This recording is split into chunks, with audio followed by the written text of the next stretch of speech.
Hello, good afternoon, everyone. And I must say apologies for starting this so late. First of all, normally our program is 6 p.m. Nigerian time, which is 1 p.m. over here. Then we had to start at 2 p.m. The chairman of the Labour Party that we're supposed to have today was going to join us at 2 p.m. And then he now have sent in a message that he won't be able to make it at 2 p.m., but he will be joining at 3 p.m., which should be 8 p.m. Nigerian time. And so, of course, here we are. This is what we need to do. But the most initially, myself and my team, we have talked about whether we should need to cancel today's event because, like, for some of you that have seen on live, have been on YouTube, that I did some live. I'm currently at a graduation ceremony of my husband's friend. Such a beautiful ceremony, amazing ceremony. I think one of these days I did say to him, I'm going to bring him on this show to just talk about his journey. He just graduated. He started school in 2019 and finishing out. And this is someone who at least is in his 50s.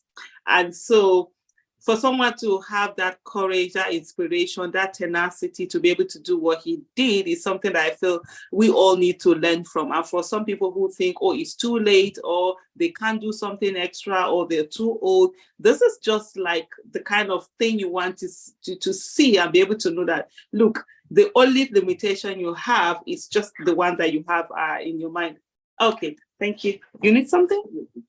The power bank, is it with me? No, the charge. Like this charger. Okay. Yeah, okay then. Thank you.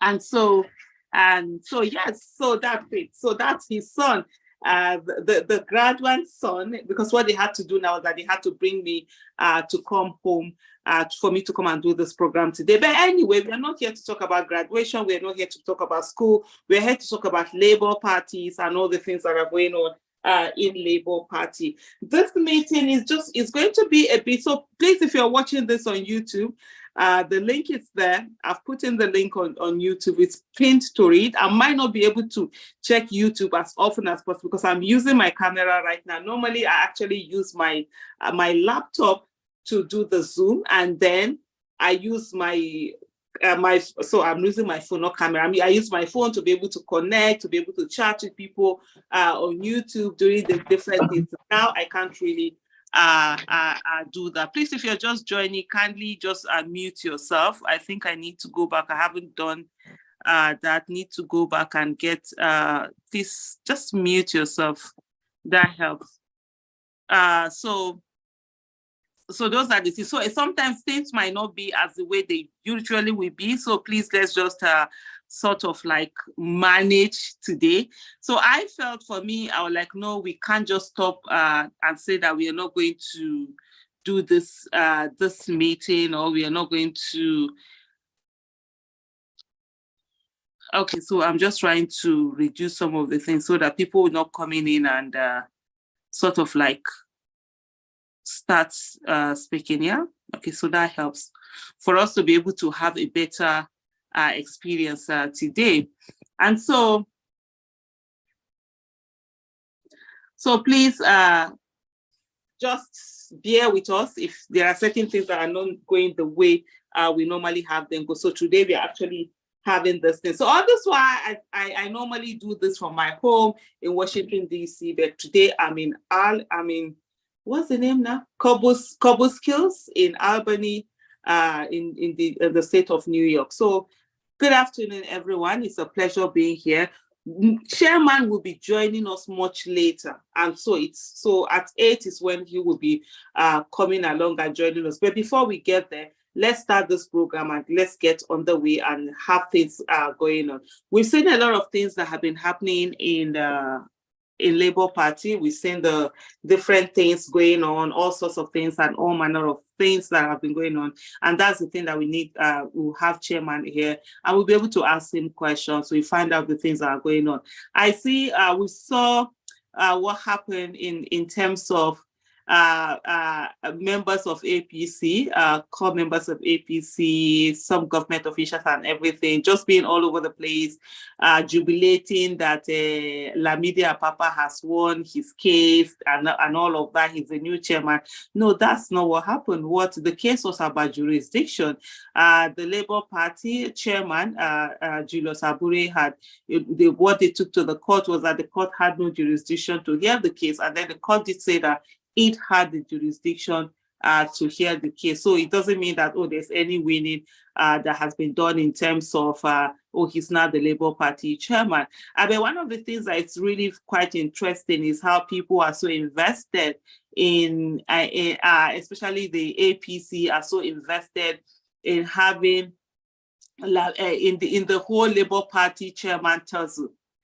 That's pseudo tussle, that's the way I'll put it, and this whole Lamidi thing. And we've seen situation where Lamidi is coming out to say that, Tinubu has met the constitutional requirement, he should be sworn in, he should not be, and all of that. I mean, it's all, even right from the beginning, it's the game plan that they have played again and again and again, and unfortunately, they've not known that the times have changed. This is not what they normally would have before. And luckily for Labour Party also, and its presidential candidate. Its presidential candidate is one person who is very experienced with election matters, election tribunals, and he filed this the petition, or he on his own is a petitioner. The party also is, and so it's not just the party.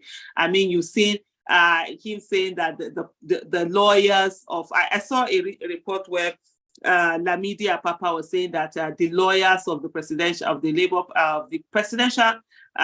candidates should report to him. I'm like, seriously, I'm like, really? Even if he happens to be the Labour Party chairman, and but that doesn't mean that you have control over the lawyers of the presidential candidate. They are his lawyers. They are not the Labour Party lawyer. You go get your own Labour Party lawyer if that's what you say. Moreover, you're not even the chairman of the Labour Party. So these are the things that are quite ongoing on. These are some of the discussions that we'll be having. I might not be as, how do I put it, as I normally would. So I might not be able to really be able to follow the YouTube conversation. Like I said earlier, I'm here.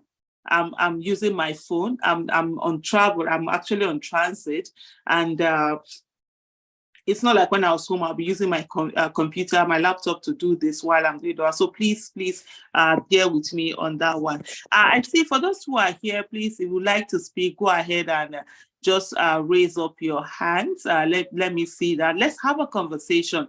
I don't want to hog the mic on this one. While we're waiting for our guests to come in and join us, let's have this conversation. Let's talk. What are the things that you think are going on? And then also, if there's anyone who is able to also view what is happening in YouTube.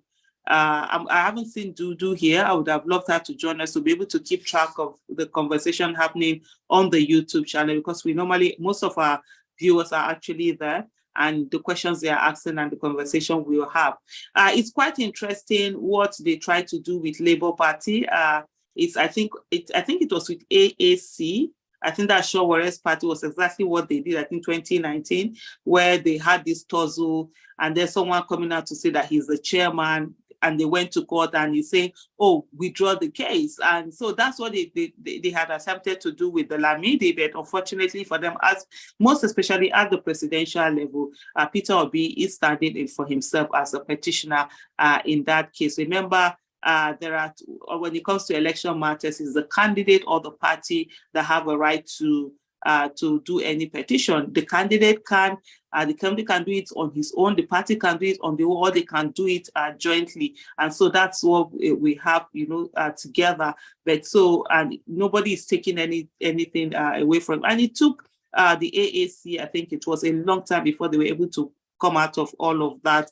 A whole shenanigans that were going on. It's quite interesting when you see all of these things happening again, and I think I just love the Nigerian youth today are really invested in this politics, and they are not smiling about it. They are really focused on it, and they are ensuring that whatever it is the establishment have, that they would do better, and they are more creative, they have the intelligence, they have social media, they have technology, like I always say. And recently we've had a lot of people also coming out in their hundreds that, oh, okay, they too, they are the chairman or chairperson or chair whatever of APC and all sorts of things. So we have quite a number of interesting things going on. And also there has been I think some residents of Abuja or something, they've also gone to court on the issue of the 25% because they say that needs to be tackled before there's any talk of swearing in or anything. I think even the courts, that's an issue that they need to do. And even doing that, it settle that before we get to a place where anyone is being sworn in. So like I said earlier, for those who are here with me, let me see your hands raised so that we can have a conversation and we are not having a one-way this thing. In the meantime, also, I would just like to quickly go over to YouTube and see if there are anything there. This is going to be a bit difficult as it is, knowing to see if there are conversations that people are having over there and things that we need to do. Today, like I said to some of us earlier, is going to be not the usual, what we have usual. There's going to be a lot of things that are not the way we normally see it. But please just bear with us. This is what we have today. For me, I believe it's something that there are no bad weather, only bad clothing. No matter what life throws at you, just make do of it and just continue with what you have. That's what we've been having. That's what we will be having today as we go on with the conversation. Our guests will be coming in about an hour. I'm sure right now it's way less than that hour. It will no longer be an hour, but yeah, so it's like in 40 minutes or thereabout. Our guests will be coming in for us to have a conversation, and so we'll take it on from there. Politics in Nigeria has really been interesting, and I think it's really something that every one of us should be part of. Most times in Nigeria, we've always had situations whereby people feel that, oh, when they say they are not political, when they say they are not in politics, so they are this kind of special breed or people with integrity or people who, there's this superiority kind of attitude that we normally bring in when we say, oh, I'm not doing politics, I'm not part of politics. But it's actually foolishness. It's foolishness on our behalf to sit and say we are not participating in politics and even be happy or be boastful or think it's something that makes us better than other people when we say we are not participating in politics. And some people will say, oh, they are not going to vote. I'm not voting anyone. Because, you're not voting anyone. Yeah. There's choice, others will vote for you anyway. It's not that you're not better because you're not voting, and we're actually being foolish. That's why it is. Because whether you vote or you do not vote, there are people who definitely they are the ones that will end up sort of like representing you, and they will vote for those that will represent you. So, and I'm really glad that at this moment in our life, in our nation's life, we are seeing how more people are interested in participating in politics. And I hope people do see that the participation, the impact that it has made, this participation that we have today, how people have been sort of like invested in it all. And how people have been able to get this whole thing going. So what I'm going to do now, I think I'm going to take it away from people, that capacity to put on the camera, because I'm saying sort of like some weird thing. I don't understand. I know it's this thing, it's out there. Sometimes when you put Zoom links on public, sometimes you now get all sorts of things trying to hack into the meeting and all of that. And it's much easier to do this with your laptop, but with your phone to put all of the security measures. But anyway, this is where we are. Chigozie, I see. I think I have Oluwaseun. I didn't see that hand. I'm sorry. I'm just seeing that hand right now. Oluwaseun, go ahead. You can unmute yourself and please also start your video. Are you able to start your video? I'm trying to see. So it's saying you cannot start the video because the host disabled it. Yeah, okay, because I just did that just now when I saw what. So what will happen, just let me go ahead and put on that video. Start video, let me. Okay, I think you should be able to. Yeah, so it's fine now. Yeah, hey, Aisha. Hello. Thanks for having me on. So I've actually been following, the labor matter, the labor issue, and all the arguments. So it's clear what's happening. But unfortunately, the system is structured in a way that it seems to just favor some certain people.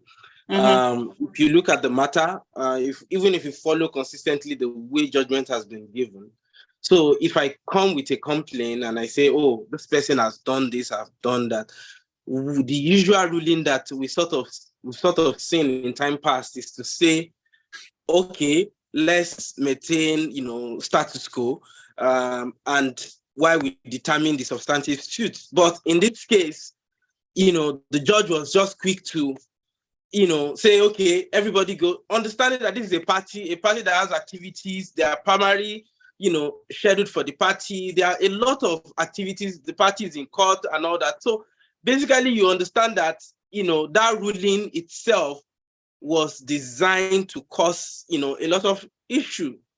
And of course, the moment you create that sort of, atmosphere, the hijackers, like they say, would come in and, proclaim themselves, oh, I am this, I am that, and we begin to see, the ripple effect of that judgment.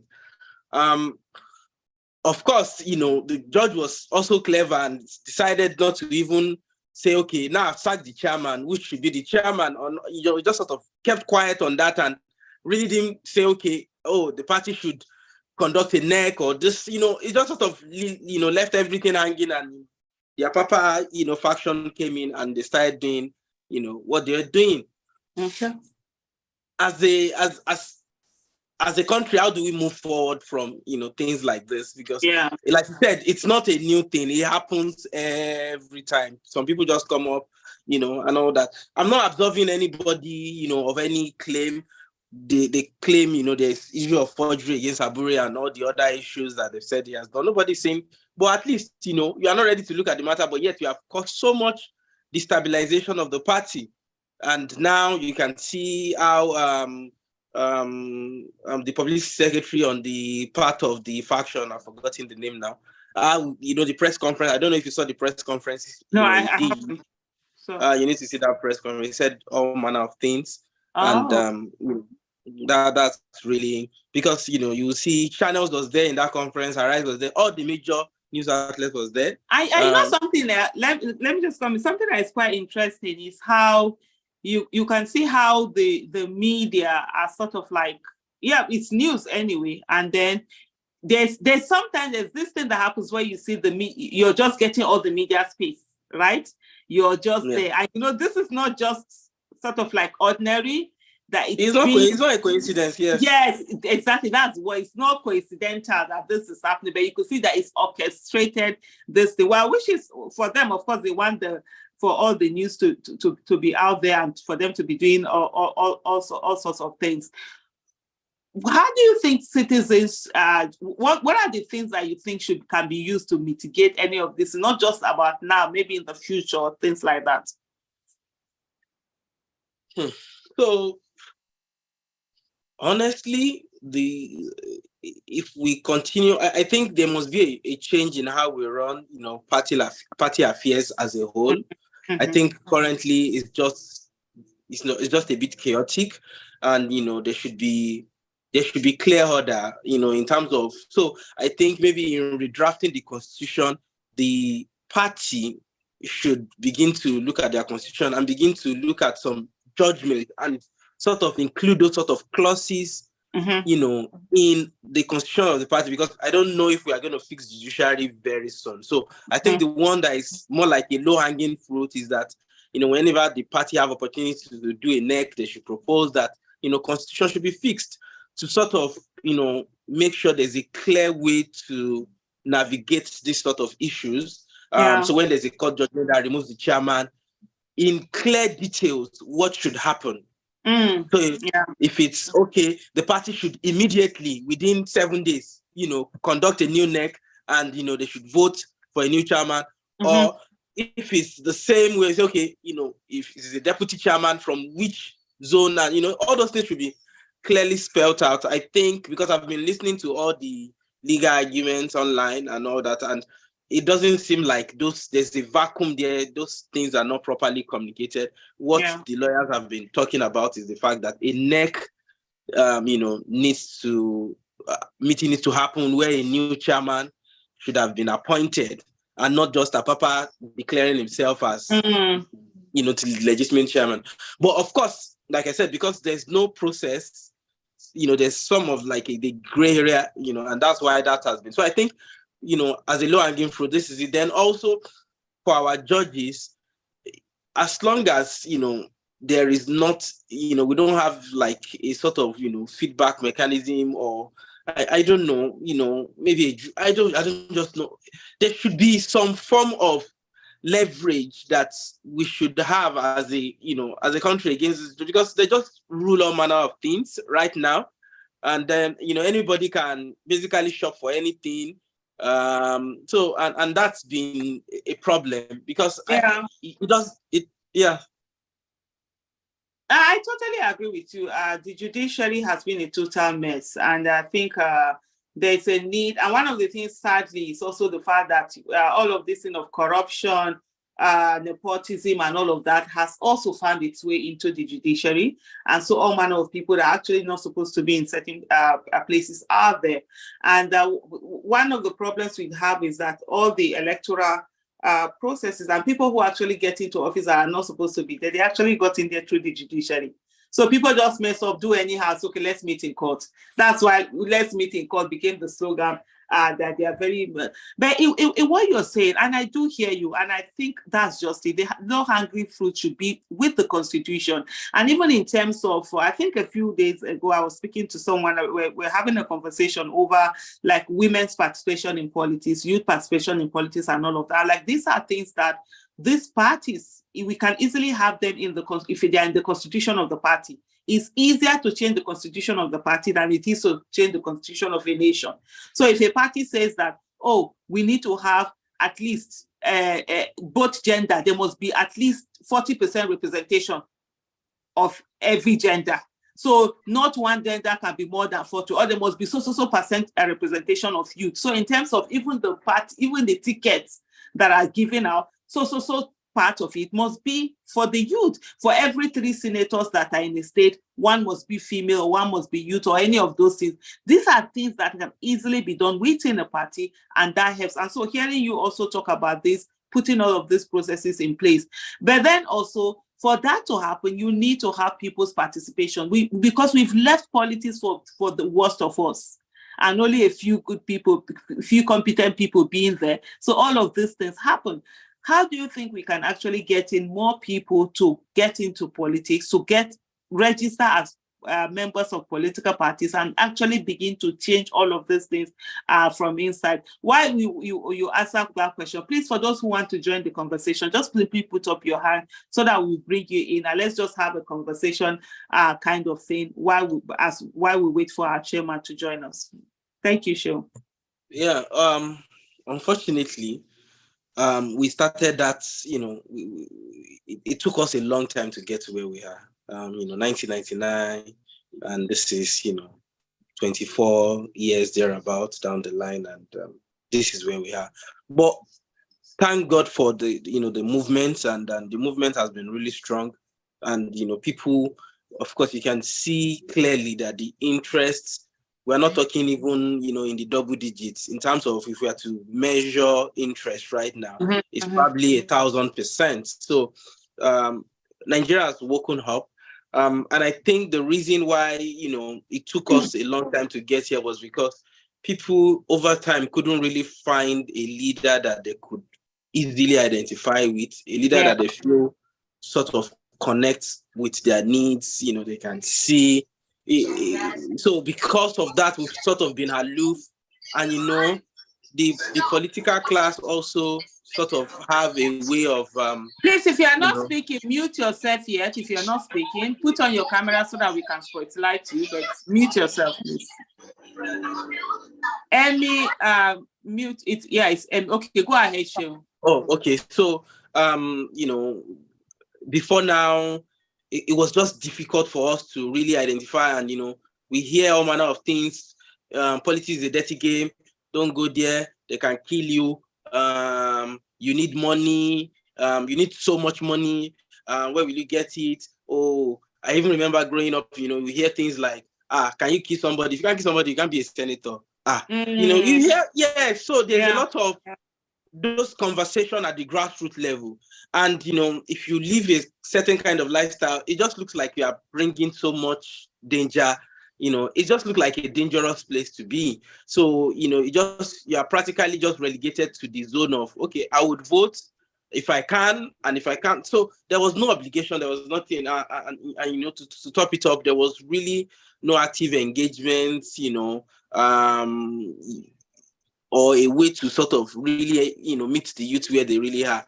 But a few of the youth that sort of understand, gains and how they sort of joined the movement over the years and sort of weather the storm. But unfortunately, when they eventually make it, they also sort of join, the system, the way, the system is, and nothing, really change. But right now, I think we are more enlightened. Thank God for, I would say, thank God for social media that sort of decentralized information dissemination. So people can now actually get the right information. Before now, I'll probably, watch you on Arise, TV when you're doing inviting you to a show or channel. But with this sort of medium, we can connect, and that has really helped, which is, one of the tools, that was also effectively used during the campaign. So I think it's that same vigor, that same way we sort of handle that campaign. If we continue, putting that, energy and talking to the youth and say, and that message has actually been going around and say, you need to join. So it's good that you participated this way, but right now you need to pick up, party nominations. You need to put yourself forward to, it's not that, and also as a party that is trying to also move in that direction, there needs to be, some form of consensus, because we know the nomination process, to get, it's a lot, it's expensive and all that. So the party also needs to put up that sort of mechanism where they sort of deliberately, if they can identify, a candidate that have proven certain kind of credibility, they've seen their work, it may be lead to, they can sort of support them as a, as a whole. If you're able to get the nomination, believing that there's no buying of,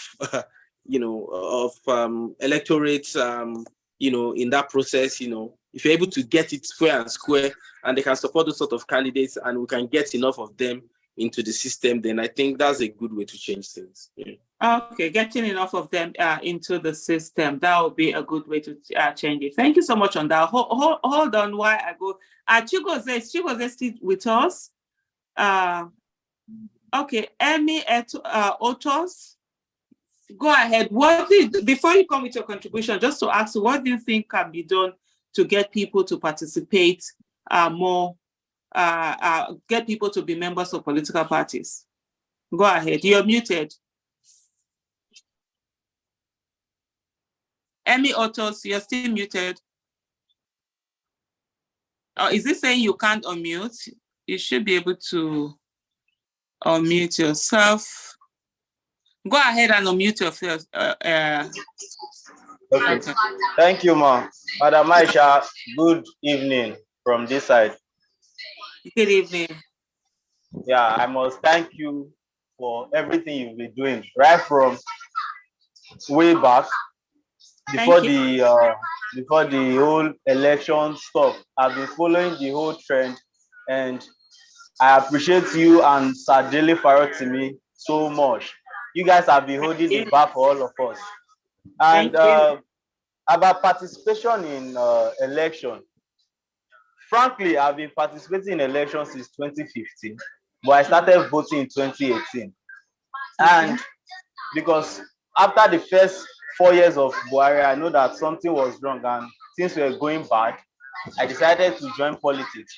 And when that period, thank God it was our principal that was vice to Atiku. In as much as I don't like Atiku, right from those days, we've heard stories of Atiku because our parents tell us what these men have been doing. So I decided to, okay, I want to participate. And I saw that, okay, the only person I could vote for was Atiku because Peter Obi was his vice.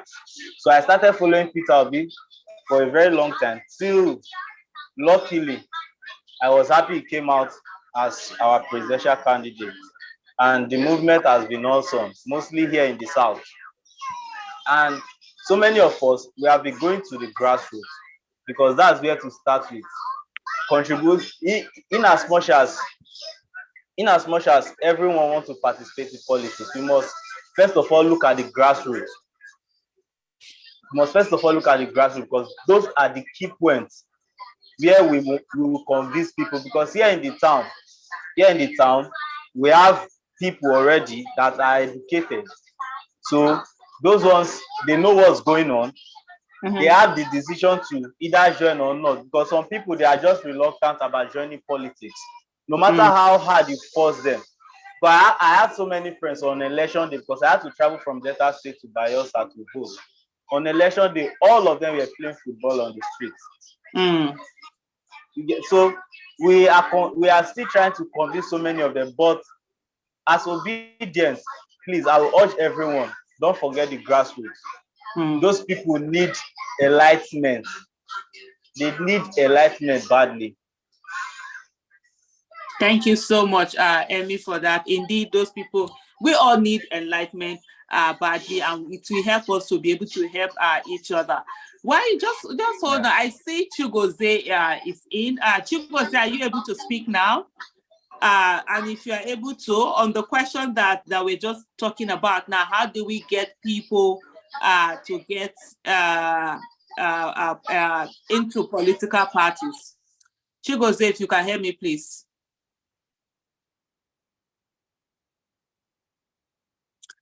You're muted.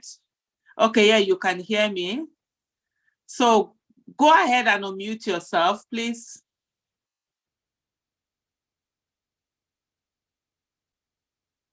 Okay, so I don't know what's happening with Chigozie's this thing.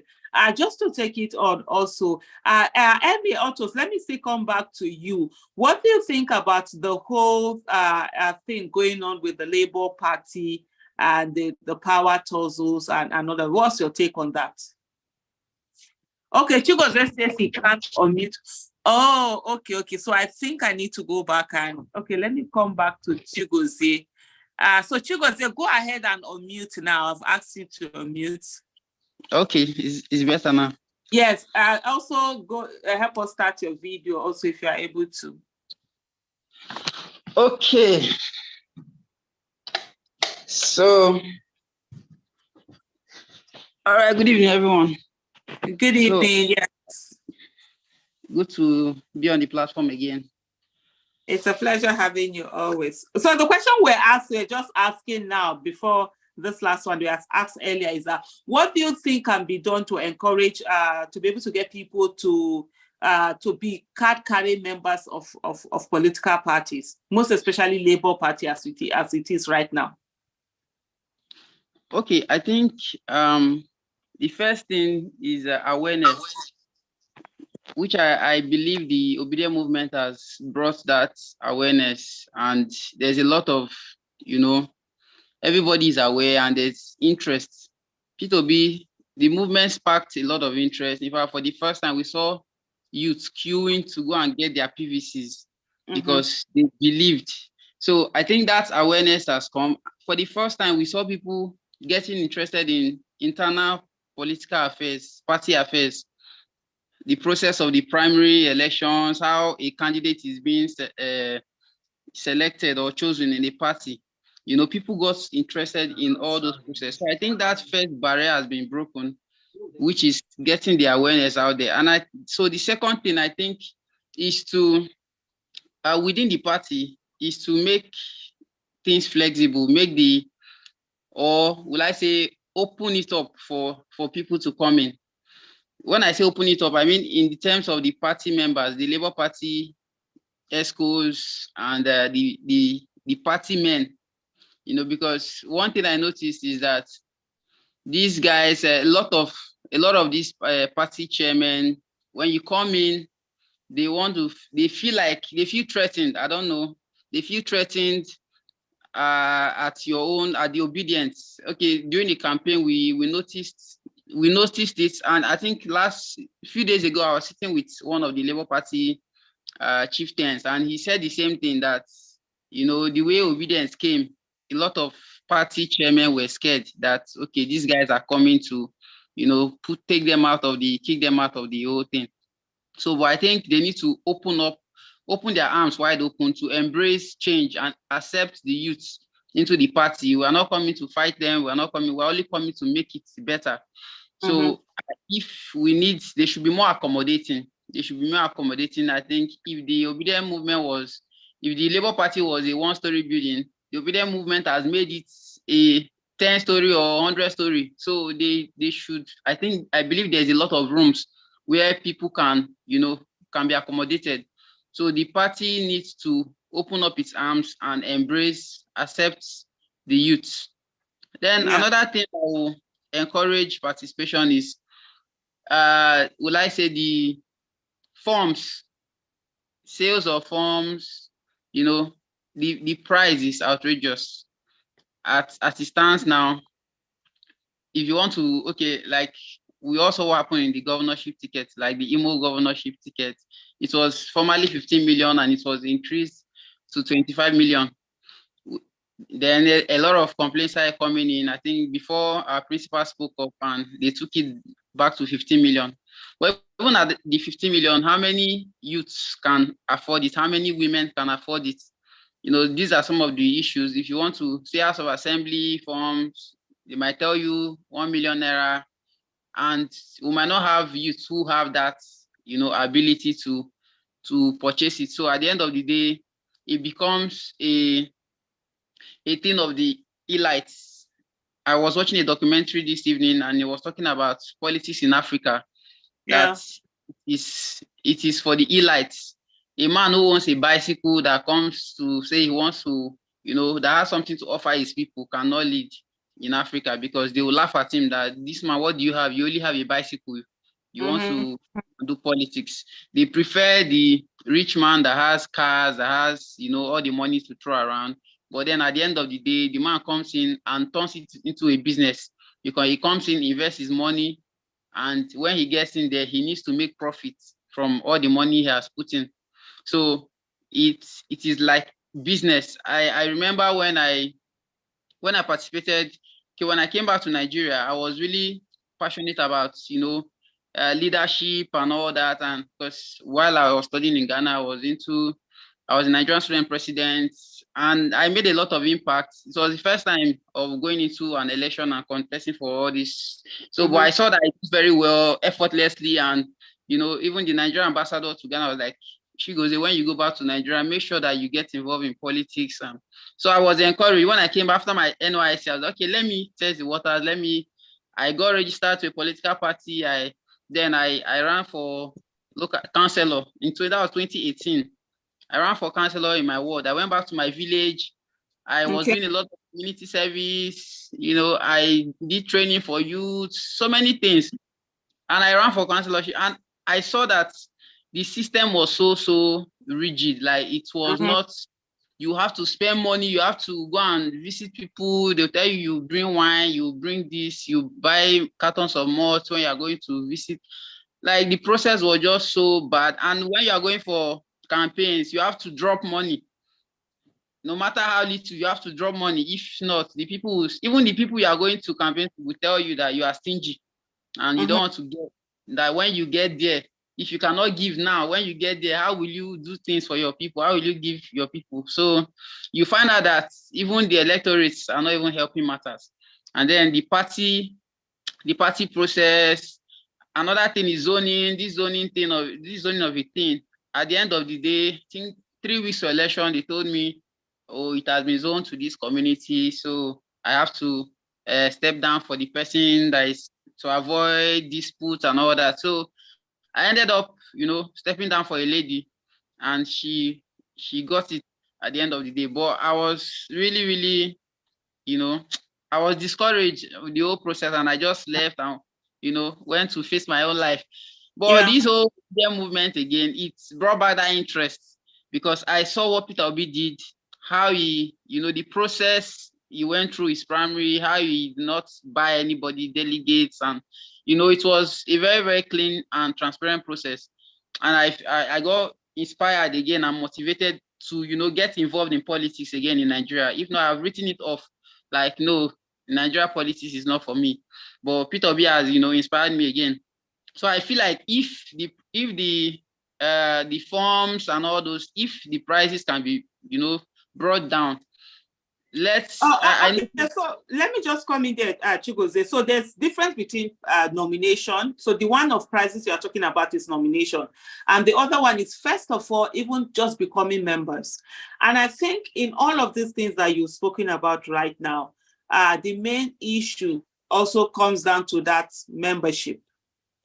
So if you have people who are hungry, I'm sorry to use that thing, but that's the most thing that I am in my head. We have a lot of people, hungry people in politics in Nigeria. So politics is seen as a way to make some either fast money or be able to have opportunity to have something to put in your mouth or put in your pocket. And I'll give you a reason why I say that. The last time we had the chairman of the Labour Party was live with us here. Part of the things we discussed was issue of what do they call it now?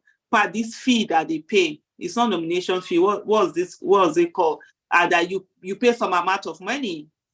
Go unmute yourself, Emmy. I see you trying to. Is it membership dues? Yes, membership fee. Membership fee and monthly fee. Yes, thank you. So it's a membership fee that is 100 naira per month. I'm like, 100 naira. I beg now. And people were like, oh, do you know how many people can't even pay? People don't have the money. And then he was saying that, oh, there are a lot of people that they join parties so that when they have this ward meeting, they'll be able to get Coke and biscuit and snacks and all of that.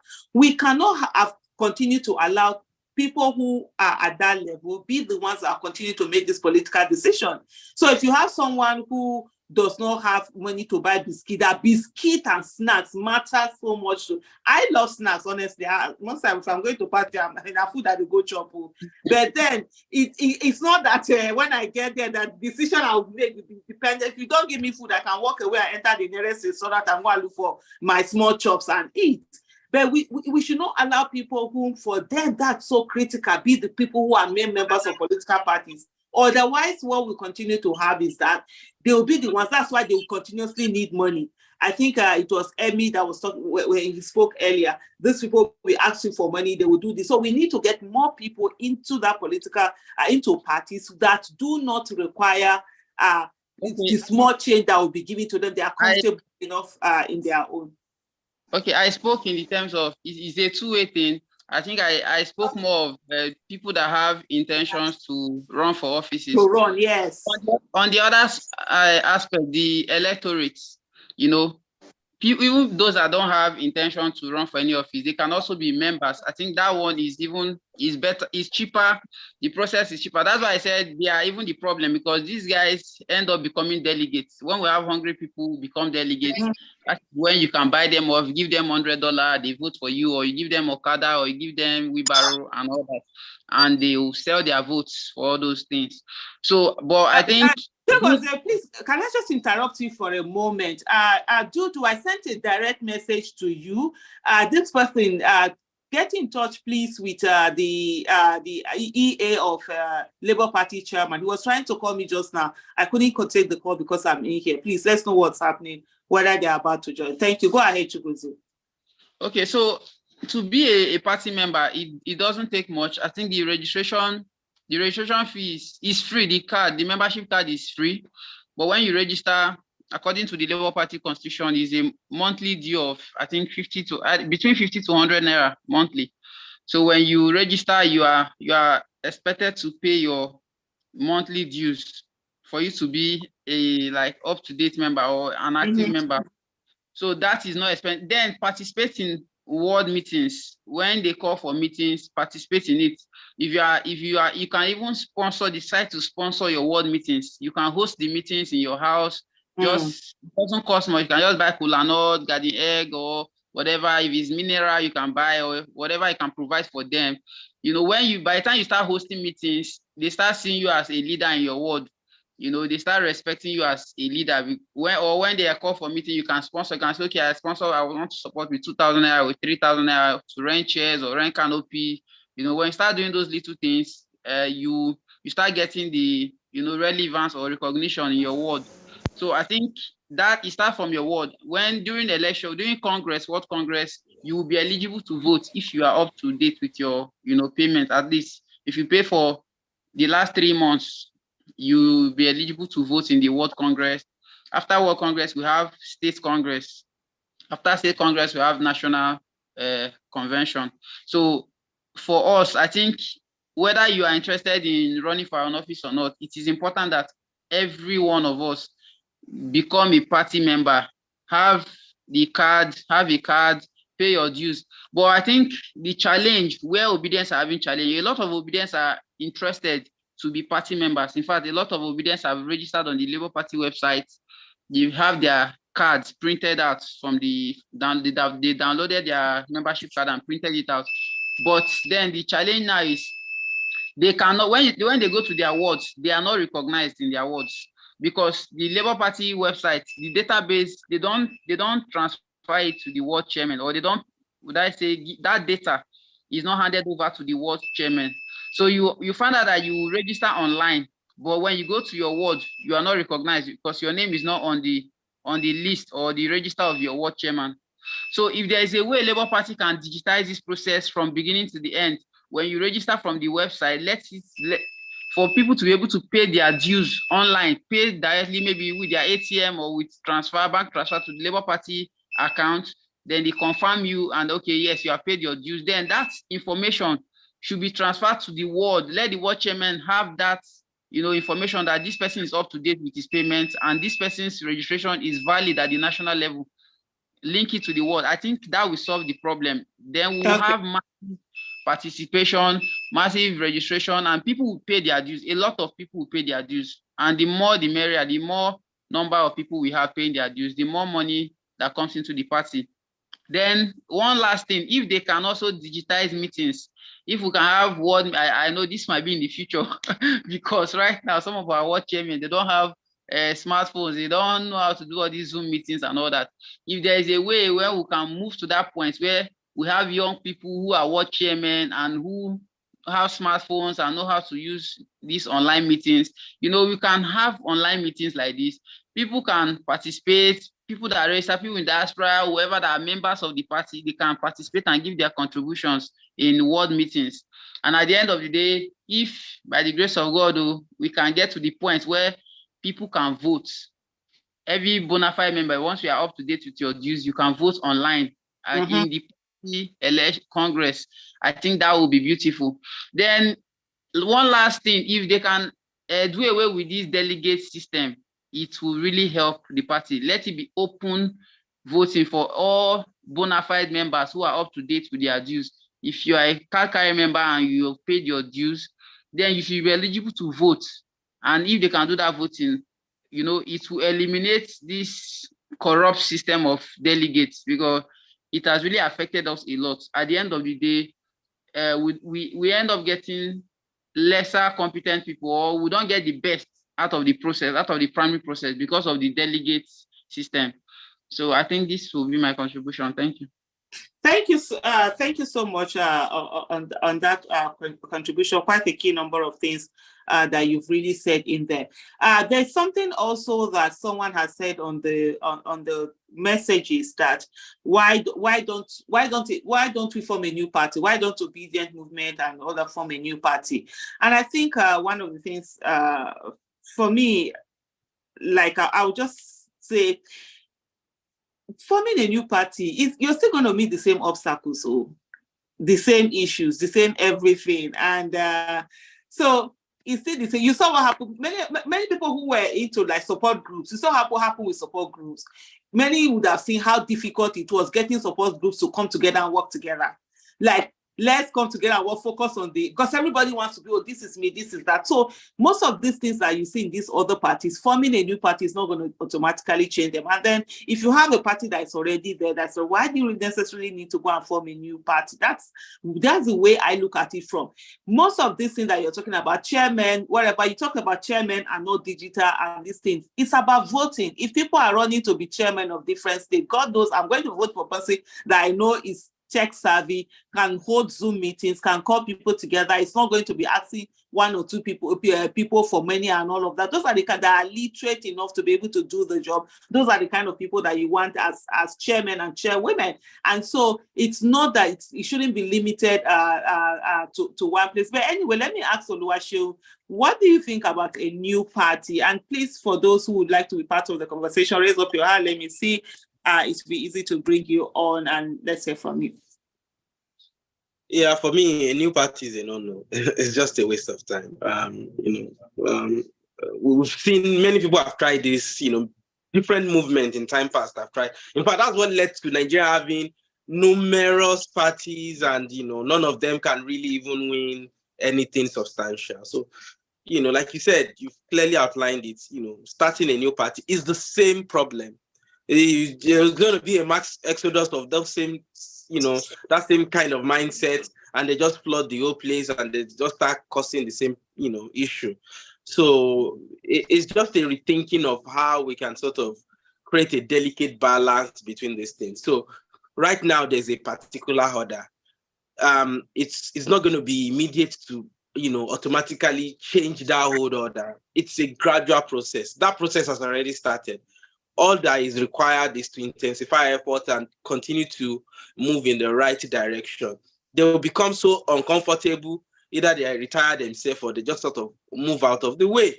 And I think that's already happening. You can see that's the whole, core of this whole struggle. It's about that whole process. So, and I think at the end of the day, that's really the best way to go.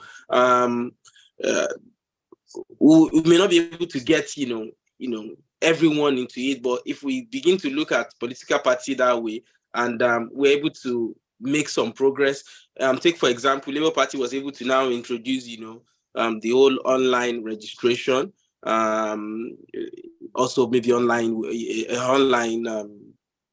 remittance of fees online and all that.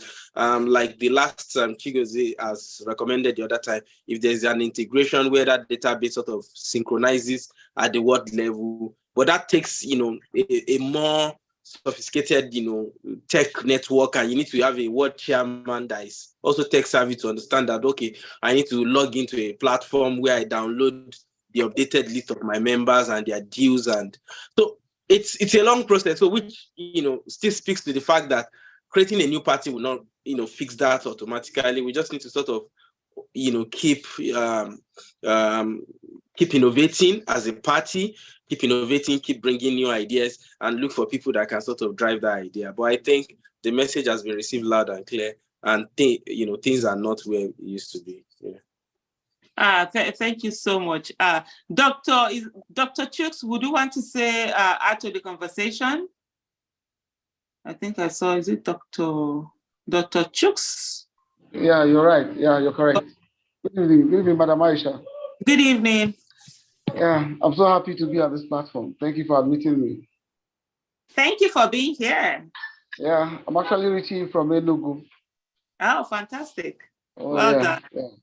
Thank you. Let me just bring a new dimension to this. Okay. First of all, I must commend you for the work you've been doing. We're very proud of you. Thank you. I'm sure the world over has seen a woman who's an Amazon. We love you. Thank you for being there. Thank you. Love you too. Yeah, let me bring a little different dimension to this. We're talking about party politics. The obedient movement transcends beyond Labour Party. Absolutely. I'm not a member of Labour Party. I'm a community leader. If you know the Igbo land very well, there's this structure called the town union. I'm the town union president of my own town. Mm-hmm. and I'm the leader of the President General in my local government. Mm-hmm. We have a platform, and what we do, the consciousness of the P2B movement is beyond an individual, and it's also beyond the political party. I can tell you that, for example, in Enugu State, we have 8 seats for House of Representatives. PDP lost 7 to Labour Party and had only 1. For the Senate, we have 3. PDP lost 2, except 1.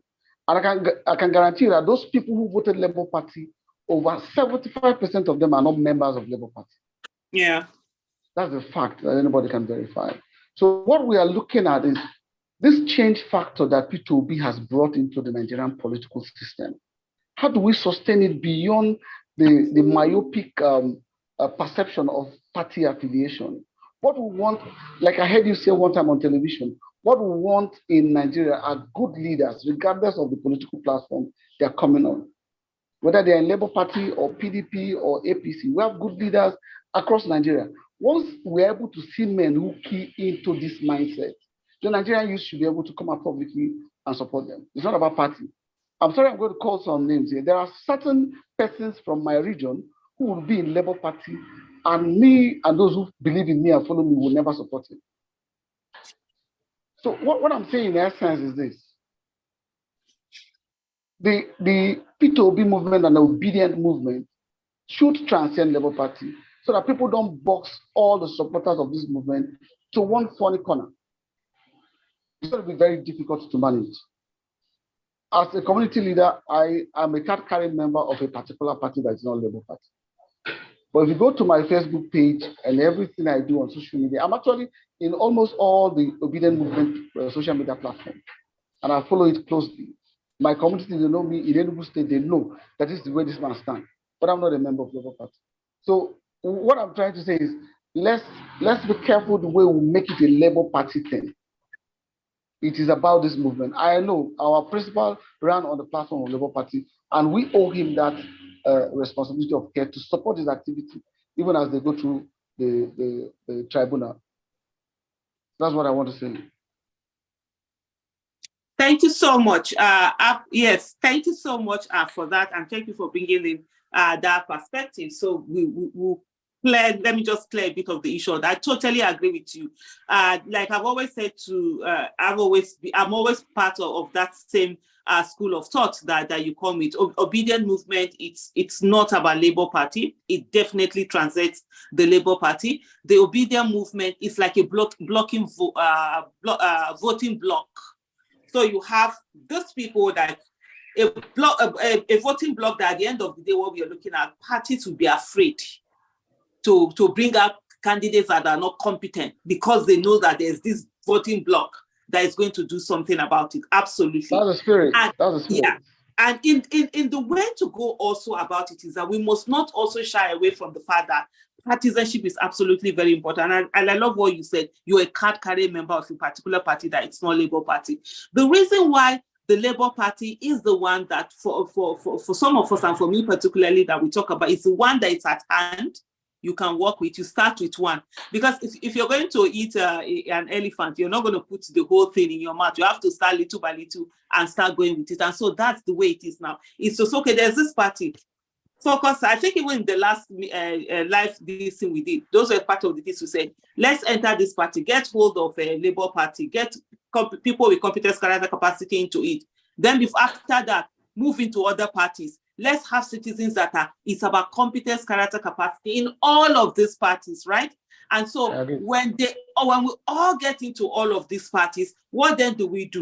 We can now begin to ensure that it's people with competence, character, capacity that are in these parties, and then they begin to field candidates with competence, character, capacity. They will not even dare to give you anyhow person because they know that there is a block that if you give them anyhow person, they are not going to vote for that person. They will look for the person who is most competent and actually vote for that person. So that's where that power, we begin to. So I'm very glad that you brought that in so that we get all of this perspective. So it's not, like I would say, It's not about particularly say Labour Party, but also situation of people say, oh, start a new party, go and start. It's the same thing. You will go through that whole thing. But what we need to do, let's have more and more people. Let's have people whom you can't buy their votes. Let's have people whom they maybe they are retired, maybe they don't even need anything, they just want to give back to their nation. Because we have a lot of people, and that's one conversation that we must have. Let me just digress a little bit. Let's have this at the back. We'll also discuss it while we wait for chairman. We must get to a place. There are a lot of Nigerians who have everything to be in elected offices and do very well, but they didn't steal money while they were serving. So they don't have that money that they are going to bring into election, millions of their naira and everything. We must have a way of getting those people to be part of our governance, so that we don't lose on that experience that they have and all the things like that. So those are things we also have. Let me go to Emeka Onwubiko. I see your hands up. Go ahead and unmute yourself. You can put on your video, please, before I come back to Chigozie, because I also see his hands up. Hello, Emeka. Are you able to hear me? Kindly unmute yourself, please. Well, if Emeka can, okay, yeah, Emeka has unmuted himself. Okay, can you hear me? Yes, we can hear you now. Yeah, my name is Emeka. Well, I'm residing here in Australia. I'm from Imo State, precisely. Although, like you, what's the time in Australia? I speak Hausa fluently because I was born and bred in another part of Nigeria. So great. why I'm giving this background is just that I feel that we are missing something very important, and that is seeing beyond tribal affiliation. What I will consider the undoing. No, go ahead. It's okay. Welcome. I mean, the impediment to any progress that we have in mind would be this constant hold on our tribe. I'm from this place, I'm from that place. And that thing has been actually eroding progress in Nigeria. So if, and only if the young people, I mean, because a lot of people, like on this platform, a lot of people are young, progressive people.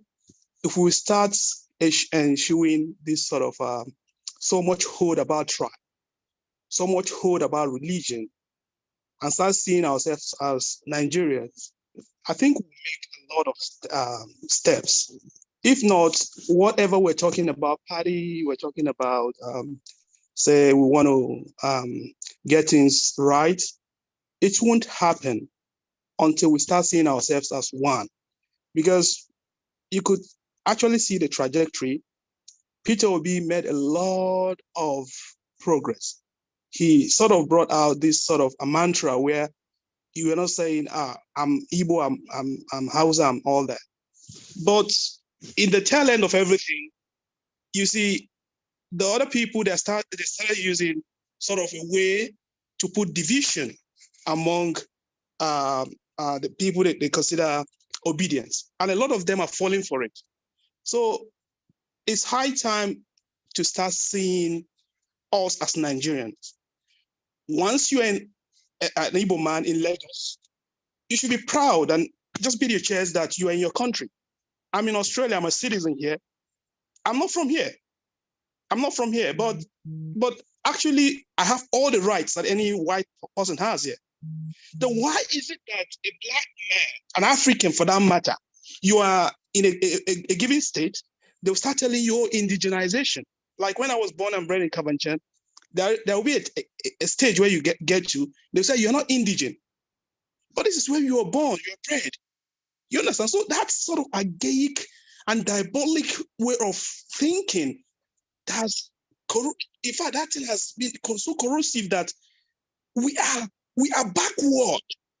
So anything at all that people are saying here, and it's actually disheartening that the foot soldiers, those people that they use to achieving all these things, these old brigades, they use youths, young people that should be thinking.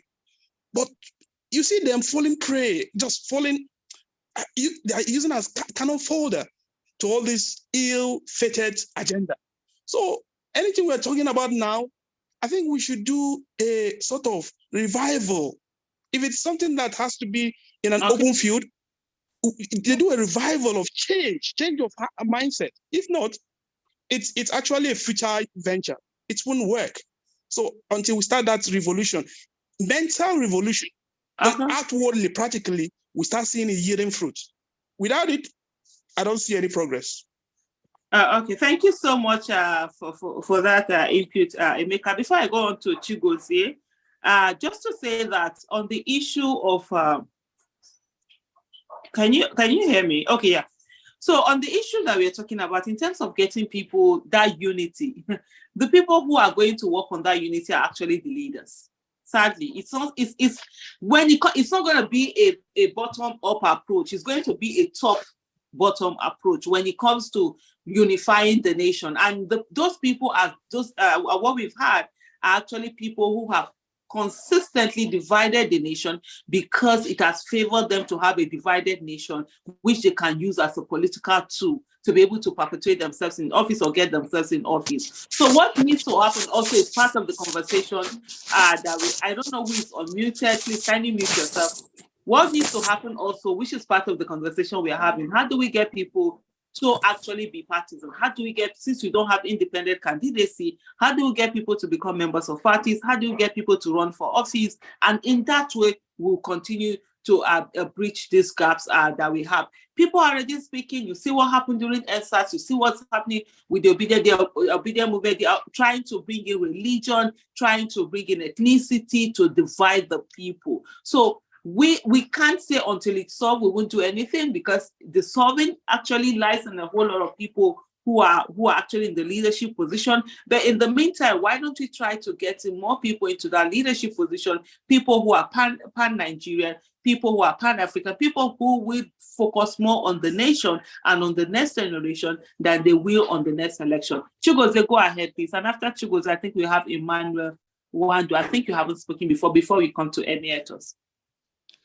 All right, thank you. I wanted to speak with respect to Dr. Chuks, what he said on the party, not the obedient movement transcending beyond party. Yes, I totally agree with him on that.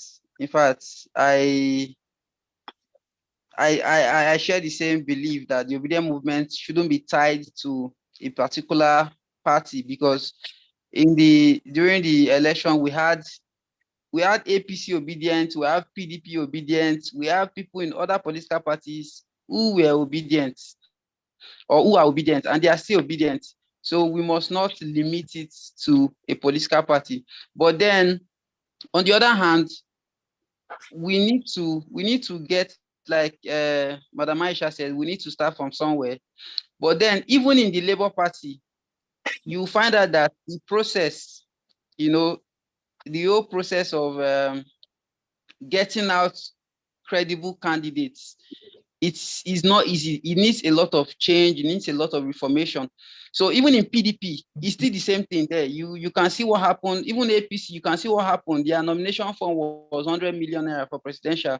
So imagine if we had let's say we had a lot of candidates that were 10 times better than Tinubu, but at the end of the day, Tinubu won. There were people that couldn't afford the 100 million. If you go to PDP's ticket was, I think, 40 million. There were a lot of people who were good in PDP, but they couldn't afford it. So same thing with Labour Party. Any party we want to create today, how much will be the nomination form? Who will emerge as this candidate? For these credible people to emerge, we need party men, we need party members to, take over the leadership of these parties, bring in new policies, new constitution that will give us a good process that will eliminate or remove the bottlenecks that we currently have. It is these bottlenecks that end up giving us candidates we cannot trust, candidates we cannot defend, candidates who cannot say, oh, okay, this person is credible. So once we do that, then we can start seeing more competent people, more people with character, good leaders that we can say, yes, we want to elect these people. So I think that is where we need to, that is where you got it mixed up. So we need to get that point. We need people to participate, be a party member, change the process. Chigozie, I'm going to quickly jump in. Sorry, apologies about that. Our guest has joined in. So I just want Emmanuel, because he has not spoken since, to quickly be able to say something. But quickly, on a lighter note, to say to everyone, even if you form a new party today, you can't stop Lamidi Apapa from being a member of it. Anybody can jump in and be a member of that party, and if they want, they can still take it over from you if they want to. So that's the thing. Emmanuel, quickly go ahead, please. Let me give the chairman time to settle in before we bring him up. I don't know the time zone where everyone is, but good morning from here. Okay, good afternoon from here. I'm glad to be in your midst. Seriously, I just ran into the video. I didn't know you were hosting a YouTube session today. Oh, so, okay. So let me quickly say we do this at 6 p.m. Nigerian time every Saturday on YouTube. So you can always join us. Okay, on YouTube, Nigerian time. Okay. Yes, Nigerian time, 6 p.m. Yes, Saturdays. All right. So, ma'am, I'm very happy I listened to what Chigozie said, what Mr. Chuk said, and I have just one more thing to chip in, but I won't touch on what they said. For Mr.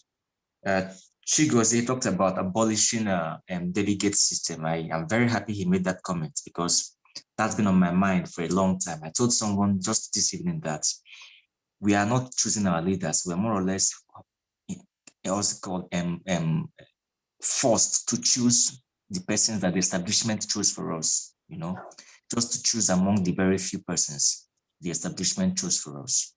Because if you really want to select your leaders democratically, there has to be an abolishment of delegate system where category members of the party that are up to date with their payments can actually cast their votes, okay, for whomever they want for that particular position in the state or the units where they are contesting for, and to be able to go and contest among the other people from the other parties, you know. So I think that is very important. But here's the thing the concern I have is how do we sustain, how do we make that happen?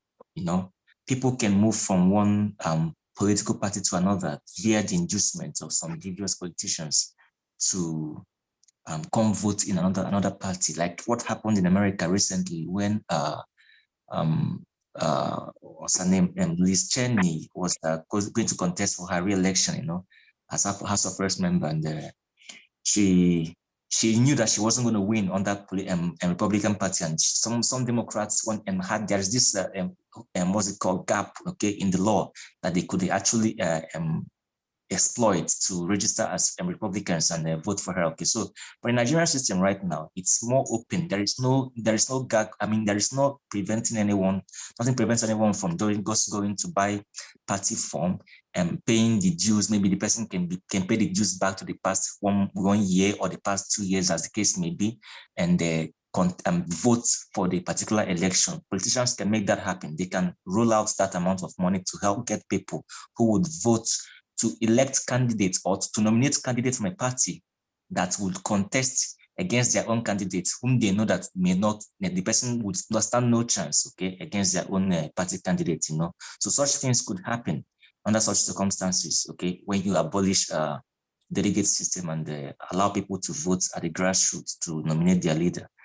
Now, second one was the issue that Mr.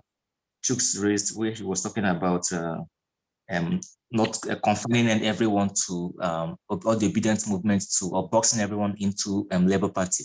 It is true, you don't have to box everyone into Labour Party, but how do we make sure that we sustain the obedience movement beyond this time? Because you see, the fear is that even the fear was when it was starting, okay, that it was going to fizzle out, you know, but it's continued till now. But how about when, by God's grace, Mr. Peter Obi assumes office, and is it still going to continue?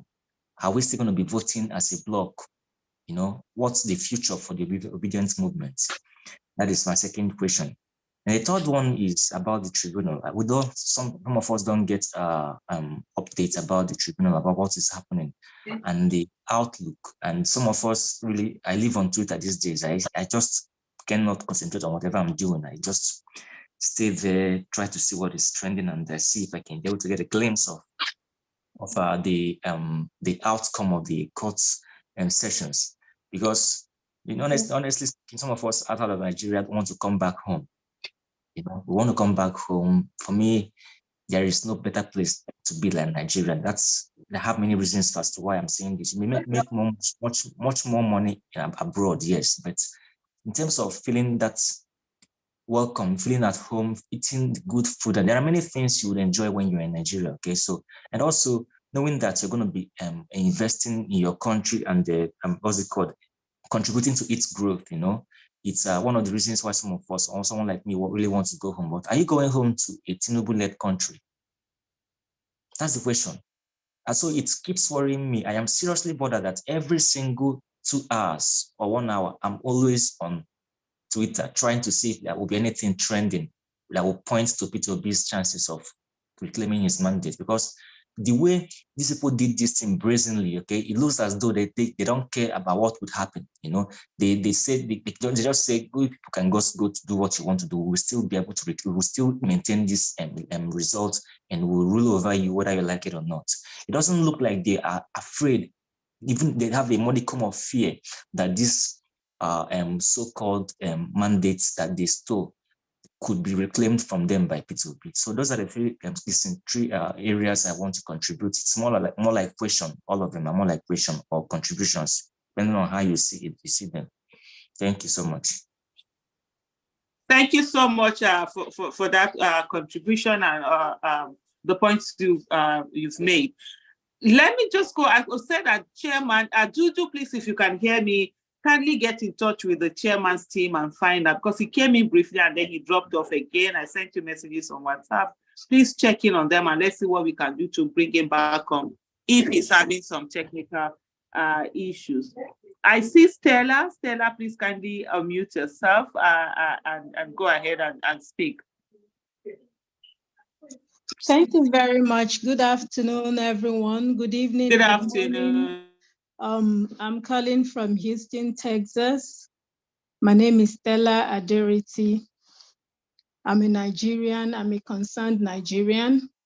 I'm an obedient by heart and by thinking. Aisha, I was listening to, like the last speaker said, Emmanuel, I think, that he's always on Twitter. For me, I'm always on YouTube trying to get information, trying to check out for any glimpse of hope, to see what I could hold on to. I was listening to some conversation yesterday, and I was so impressed. There were some complaints were coming up, and I was impressed to do you an email. So I sent you an email yesterday. I'm not going to talk about the content of the email here, but you go through it and then think about what to do about it. I just want to encourage every person that is in this movement. It's not going to, like Peter Obi has said, it's not going to be any easy. And Emmanuel said they are not afraid. If they are not afraid, they won't be running helter-skelter, trying to infiltrate the Labour Party, to try to destabilize it. But all these things you will expect, they will do everything in their power. Unfortunately, it's so glaring. Even the blind can see that this is what is happening. So I just want to encourage every person who have been using every tool they have. I'm not a very good internet person, but every other person who have been using every tool they have in their hand to promote the new Nigeria. God bless you. Please, the obedient, don't be discouraged. A lot of you are young people. I'm in my 40s, but I know that a lot of younger people are there who have so much intelligence, and they are trying to make things happen. But the old people, the leaders, just refuse to let Nigeria work. Please let us not be discouraged. It will come to pass, especially at this time. The darkest part of the night is just before dawn. This is a trying time for Nigeria. And I think that if we stand on what we believe, if we stand on the truth, truth doesn't change. It's lies that changes from now to, you tell one lie now, you want to tell another lie to cover it. The president is abroad to take care of he wasn't sick yesterday. Oh, he's sick today. He's on business trip yesterday. He's not on business trip today. Lies changes, but truth will always be the same.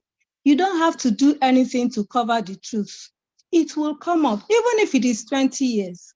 And for you who is lying, you know that you're lying. People who will come on national TV and begin to throw out white lies, they know they're lying. And for the innocent citizens who may not know that they're being lied to, they are innocent. But one day, there's a saying that one day be one day. Monkey will go to the market, he will not return. One day, truth will always catch up with every lie. But the point I want to make this afternoon is never be discouraged. If somebody is trying to discourage you in whatever you're doing in this movement, to keep it going, to keep the fire burning, please just refuse to be discouraged. There are different ways. They will bring money. See, we'll spend this money will finish, but our lives will go back to square one. For these YouTubers, yes, there are many inducements coming from right, left, and center. Don't mind. Why would you want to induce me if you are doing the right thing? Yeah. Why? Please, I just want to encourage everyone, and I want to thank everyone. Like I said, I've not been interested in Nigerian politics for a very long time, but I saw this hope, and it's like every day I'm not in Nigeria. I was not able to vote, but every day I'll pick my phone and call people who I know are eligible to vote. Have you picked up your PVC? Have you done this? Have you done this? Please, who are you going to vote for? Why do you want to vote for this person? Can you vote for this person? Because I saw this ray of hope, and I think it will come to pass. I believe it. I believe it. I just want to say thank you to everyone. Miss Aisha, thank you very much. You're doing a great job. Thank you to everyone, not just you, every YouTuber out there who is doing one thing or the other to make this movement a laudable one. Kudos. Thank you so much. Indeed, it's a ray of hope. Thank you. I will go check the email. I've been on transit since yesterday, so I definitely haven't checked my email. But I must say thank you so much for that word of hope, and we'll continue to go on until we get the Nigeria that works for everyone. And so, like you rightly said, people should not be discouraged. We should continue to stand on this, and we should continue to ensure that we put all eyes on the judiciary and get the judiciary to do the needful. Okama Gbai. I don't know if I got that right. Yes, you did. Oh, yes, thank you. How are you? Well I'm done. fine, doing great. Well done. You've been on this side of the divide. Whether you're back in Nigeria, I don't know. Anyway, I'm calling in right now from Houston. However, I must say thank you, Aisha, because thank you. I don't know where you got your guts, but I think it's a gift from God. So keep it flying, keep it going. So when we see people like you, we also are fired up, to doing the same. Thank you. I was the one who was suggesting that thing. I wrote on the chat rooms that, look, the way I'm seeing all this charade of men who were surprised to see Labour Party blossom because of PO, right? Is it not impossible to set up something outside all of this, when all of this has come to an end and we find ourselves in a new party where we have to define what we want. We talked about all of this nonsense about delegates, the humongous amount of money you have to pay. So it has to be those that steal and have so much money that would then be the ones to be calling the shots in the party, buying of delegates and all of that. So wouldn't it be a good idea to just start up something? You know, pressure groups sometimes become full-blown political parties. After all, some of those people started off from Nadeco and then migrated to AC and all of that. It's difficult, I know, but we're saying it's going to be the same story. I think when there are rules to follow, okay, and one begins to follow those rules, given the kind of mindset the obedience have, you know, this movement started from when NSAS all of a sudden they're victimizing the young ones on the street. Anybody is culpable to sins that they never committed, and then the NSAS started. NSAS was supposed to be something that would favor even the man on the street, the policeman himself. But the thieves now turned it around for their personal gains, and because they know they're going to stop a lot of things. Now they're obedient. None of us were Labour Party members, but some of us had to go pick up the Labour Party, what you may call it, membership, because they will tell you, are you a member of this party? So you cannot even be part of decision making. I don't know if you understand me. You cannot be part of decision making because you're not a member of this party. Yeah. It is not. I beg to differ. Correct me if I'm wrong. You can't have obedient people in all of the party or all of the parties. You could say you have people who have integrity, but I tell you what, obedient movement is beyond. Yes, I agree, is beyond the political party.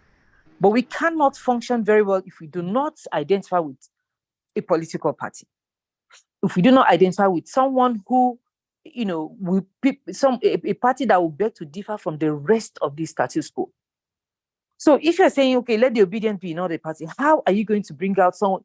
Okay, during the time of voting, all of you now come out and vote one particular person. Does it work like? It doesn't really work. You can even see like what happened to Nweke in Enugu State, how it messed up his chances. Honestly, someone like that was in Labour. I tell you that he would have been the one that would have been picked. You understand? So these are things we need to be very careful when we're trying, because if we say we have to, you know, be in all the parties, it's going to be difficult in terms of choosing a leader. Instead of making a choice of leader from the presidency to the chairperson or the councillors. I don't know if you understand what I mean. Yeah, so I will need to cut you in. I will need to cut in now because our guest is here. So that we'll go over to him. But we'll continue to have those conversations. One of the things we must understand is that not everybody will be part of a political party. There are people who are in the obedient will never join any political parties, yes. And so the main thing, so that's why I talked about the fact that it should be like a voting block that every party becomes afraid of. So when you have more citizens who are enlightened, who are politically enlightened and do understand the relationship between governance and everybody's lives, and so they'll be able to, you know, look at and be focused more on the candidates rather than the parties. And when we have the parties, in every party there are competent candidates. It's just that the parties will not give us the ones that are competent. They'll give us the ones we can control. So that's why we're having all of this issue. But we'll continue to have those conversations. Right now, today's conversation is basically about the Labour Party and the things happening there, and also the nation. And we have the chairman of the Labour Party right here with us. Very good. Excellent. Abure. Yeah, we've had him before. And over all this while, he has been coming in and going out because of technical issues. So he's here. Chair Mo, if you can hear me, good evening. Yes, I can hear you clearly. Good evening, Aisha. It's so nice seeing you again and hearing you. Yes, so yeah, I've made you the co-host, so you are able to control all of those this thing. So well done, Chairman. Are you able to put on your camera? So that yes, let me see. Let me put on the camera. And let me see and spotlight you and just make you the main. Put on, if you're able to put on your camera, please. I'm trying to put it on. Hello, boys. Are you sure you are not so okay? I just asked you to start the camera, and you're also co-host. Yes, I have started the cam. I'm trying to start it, but it's not accepting. It better start too, because you know even the last time you saw, people wanted to. Let me even start. Hope, Chairman, you are very okay now. The last time it was so crazy after more than 2 hours for us to learn that you were actually sleeping from the hospital bed. Bro, yes, I'm okay now. Very okay now, I'm fine. Yes, I'm fine now. So I'm still trying. The camera has still not started. So. I've been trying to put on the camera, but it's not. Okay, so maybe we'll start the conversation. Others will. Except you'll be able to, probably your technical team. Because everything was set that everybody can put on their camera. It's part of the things that I put. Okay. Let me see. Okay, can you try it now again and see? Okay, yes, let's. Apologies to everyone. We're just trying to make sure so that it's always so much easier when one is speaking and you're seeing the person. And like the last time we spoke, a lot of people did wanted to see his face on. Okay, I don't know what's happening. There seems to be something there.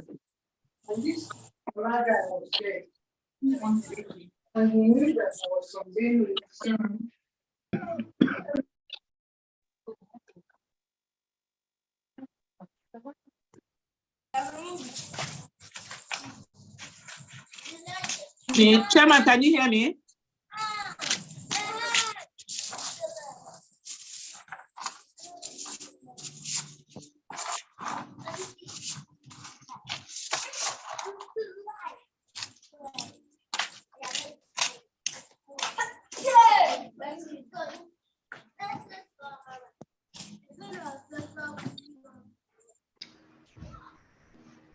Well, I can hear you clearly, but I'm trying to on the camera.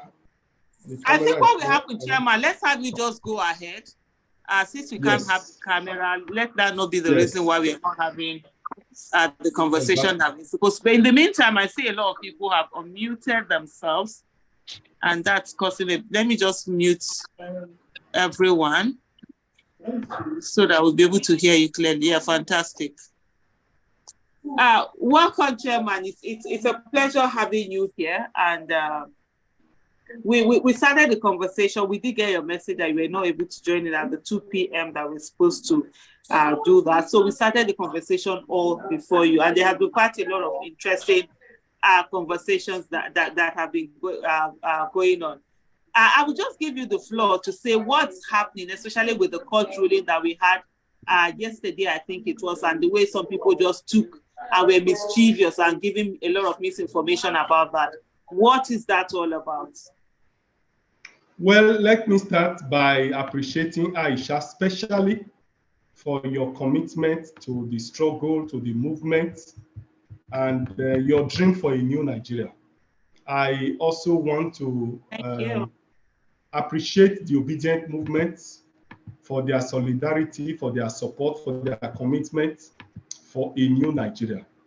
I want to appreciate all Nigerians, particularly those of us or those of you in diaspora, for the very solid support that you gave to our presidential candidate, Peter Obi, and the Labour Party. Well, I couldn't join by 2 p.m. Because I wanted to be in Benin, and the flight was for 4 o'clock. So I had thought that at least by 6, I should be able to join the conversation.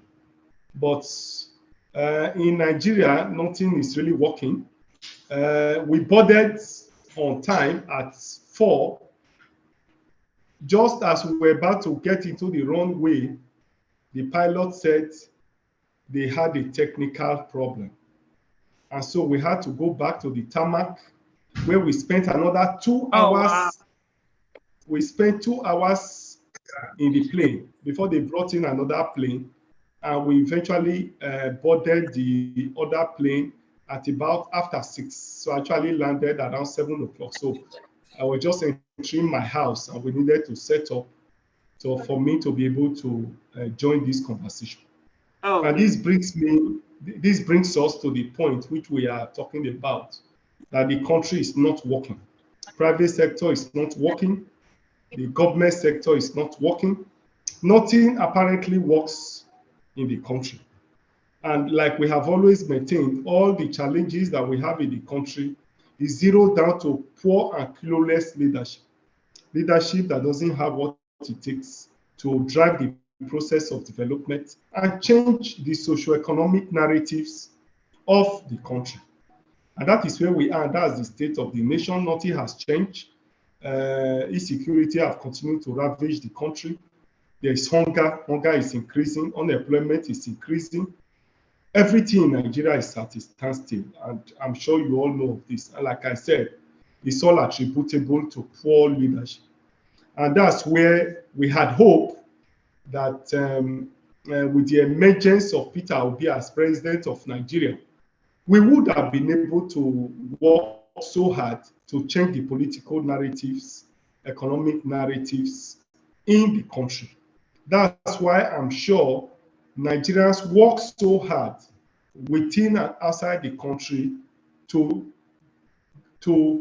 galvanize support for Peter Obi, because we all saw Peter Obi and believe that he had what it takes in terms of his pedigree, in terms of his capacity, in terms of his knowledge, and the passion to drive the process of development. And therefore, we all clamored, laid down our lives, and then went ahead to for that campaign, so that we can at least have a new country, we can have a new Nigeria, a country that cares, a country that works for the people of Nigeria. Unfortunately, you are all aware of what played out. The election was massively rigged, like you saw. INEC promised that election results were going to be uploaded real time from the polling units. Because before the amendment of the Electoral Act, election results were rigged at the collation center.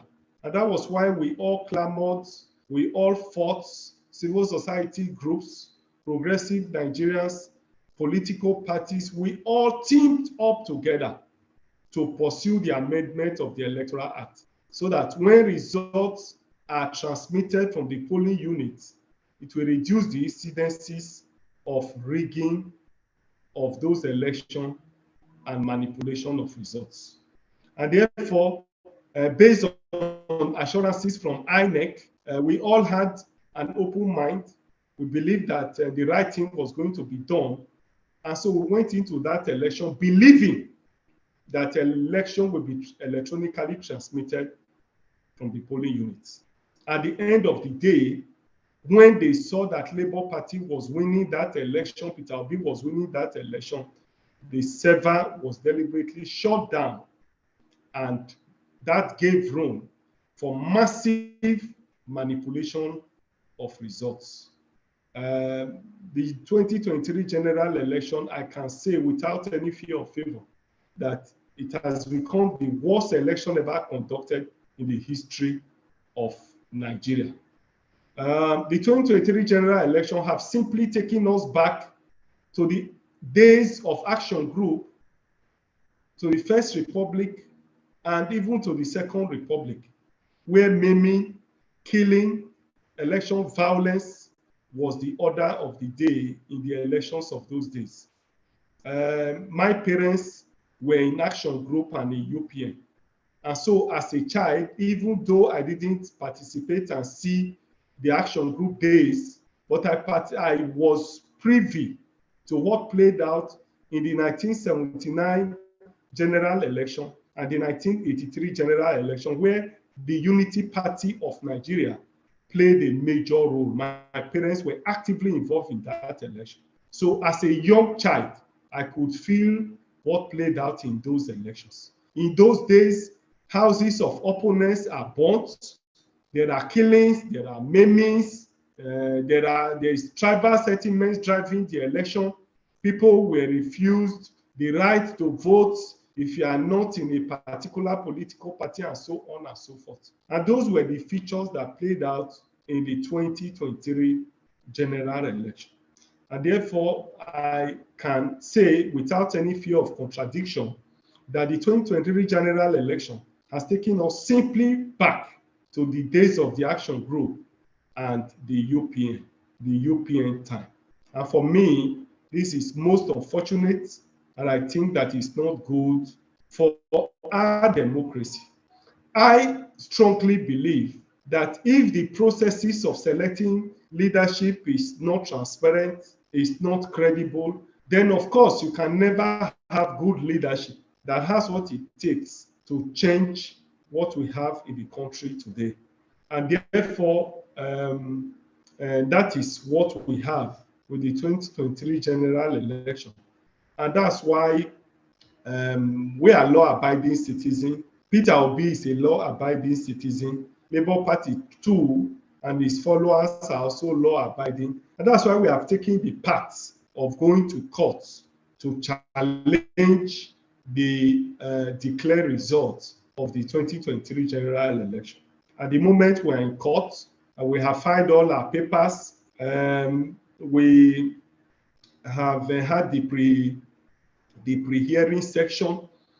Last week, Friday, we were in court, where the lawyers agreed that they were going to harmonize all the documents and then return to court on Wednesday. So we are back to court on Wednesday, where all the documents agreed upon will be worked upon, and then the hearing probably will begin, will definitely begin probably on that day or by the next adjournment. And so the state of the nation has not changed. The state of our election in Nigeria has not changed. The situation has remained the same. Insecurity is everywhere in Nigeria. You can't sleep with your two eyes closed in Nigeria. Kidnapping is alarming. Killings are going on every now and then across the country. There is heavy hunger in the land. There is poverty. There is high rate of unemployment, and so on and so forth. So the socioeconomic narratives in the country have really not changed. Nigerians were hopeful that by May 29th, when Peter Obi is sworn in, then there would have been hope for the people. But all hope is not lost. We are challenging that election in court. I want to trust and believe that the judiciary, which is described as the last hope of the common man, will be able to do justice and restore the mandate of Labour Party and Peter Obi to the rightful people that won that election. Aisha, I can see you smiling. Probably you don't share that belief and confidence that I have. We are in court, and we believe that we'll get justice in court. And we'll put all we have, all our best in it, and fight the process and get the best out of it. So that's that about the state of the nation. For us in Labour Party, I'm sure you are all aware of what has been transpiring. Obviously, like this, the Buhari administration will say that when you fight corruption, corruption will fight back. Obviously, what has happened in Labour Party has never happened until I took over the mantle of leadership. Labour Party in those days was used as a political party to bargain, to support other political parties.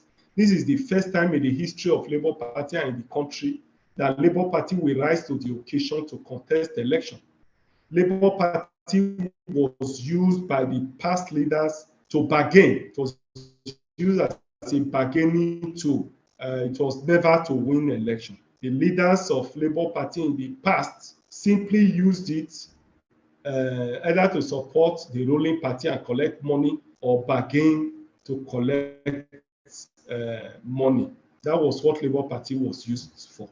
But immediately I took over as national chairman in 2021. For those people who read my speech, I made a commitment that I was going to launder the image of the party, that I was going to return it for greatness, that I was going to use it as a real opposition party to present the voice of the voiceless, the voice of the downtrodden, a party that will defend the people and give Nigeria alternative. Because over the past few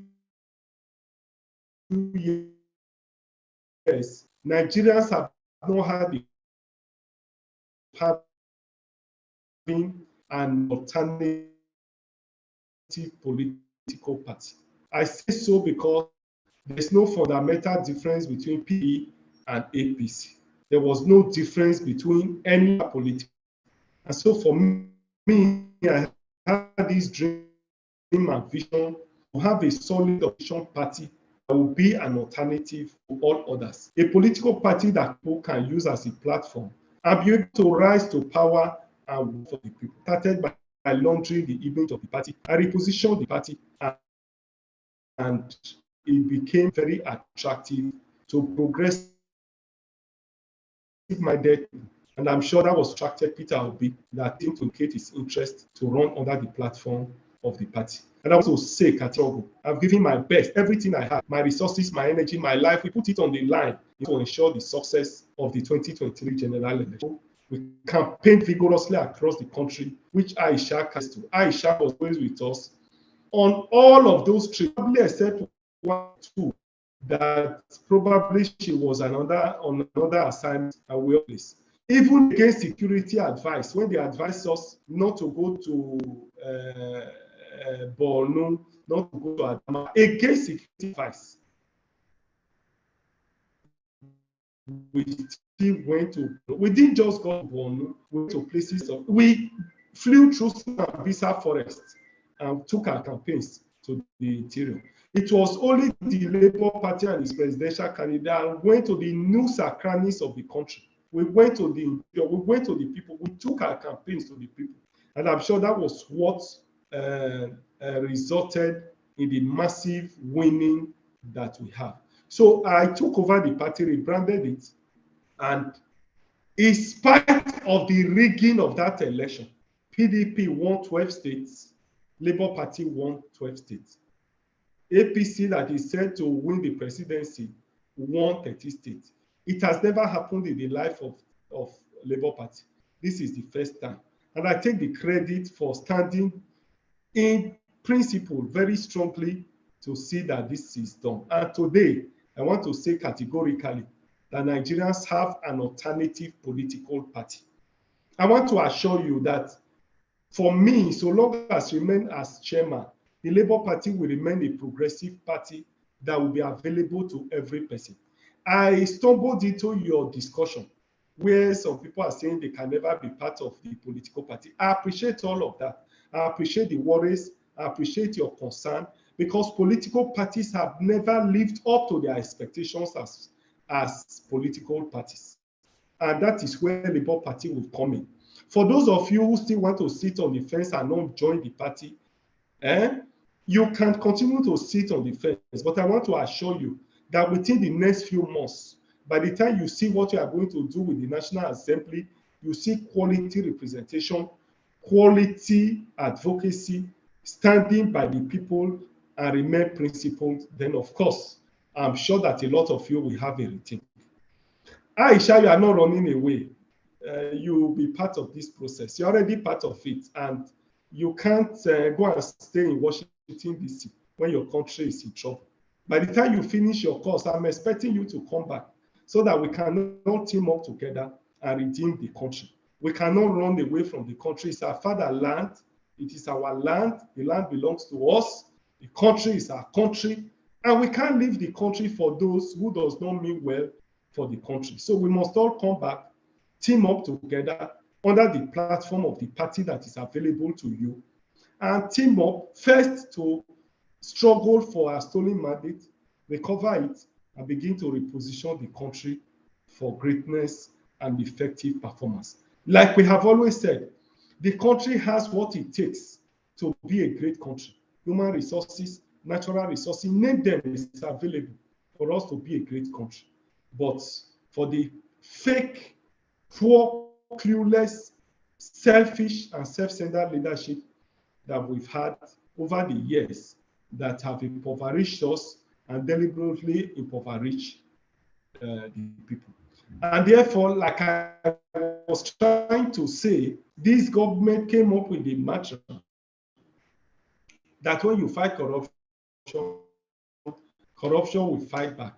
So having changed the narratives of Labour Party, and today it has become one of the biggest. Today, in the first time in the history of Nigeria, Labour Party has 35 House of Rep members for the first time. We have eight senators, and others are coming that will come through the courts. And we have a governor in Abia. If not that we were openly rigged out in Enugu by now, we would have also had Abia governor and Enugu governor. It has never happened in the life of Labour Party. This is the first time. And therefore, the ruling political class, I want you to underline that, the ruling political class cuts across APC and PDP. And therefore, there's a gang up to see how they can divide the party. I mean the Labour Party now. Because they are afraid of the party, they are seeing the vibrancy in the party, they have seen the future of the party, and they are obviously afraid of the party. And that is why they are sponsoring obviously they've got some people within us to start fighting the leadership of the party. And this is all the melodrama that you see, the ex parte court order that was granted, and so on and so forth. Ordinarily, that ex parte order ought not to be granted in the first instance, because ex parte order is an application that you hear from one side, from one party, and therefore it does not represent fairness, and so on and so forth. Ex parte order ordinarily are deployed only when the property, we call it the Rex, is in danger, is in threat. And you only give it to people who have a legal right. You don't give it to people who have no legal right to the Rex. No.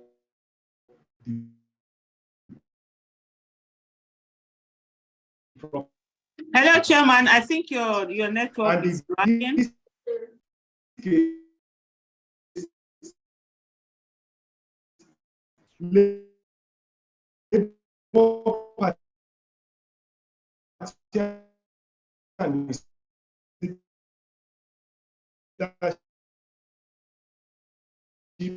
Is the Rex, is the property.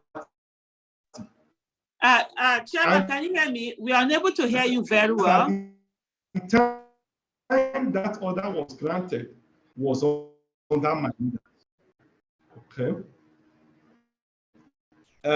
Well, can you hear me? We couldn't hear you very well.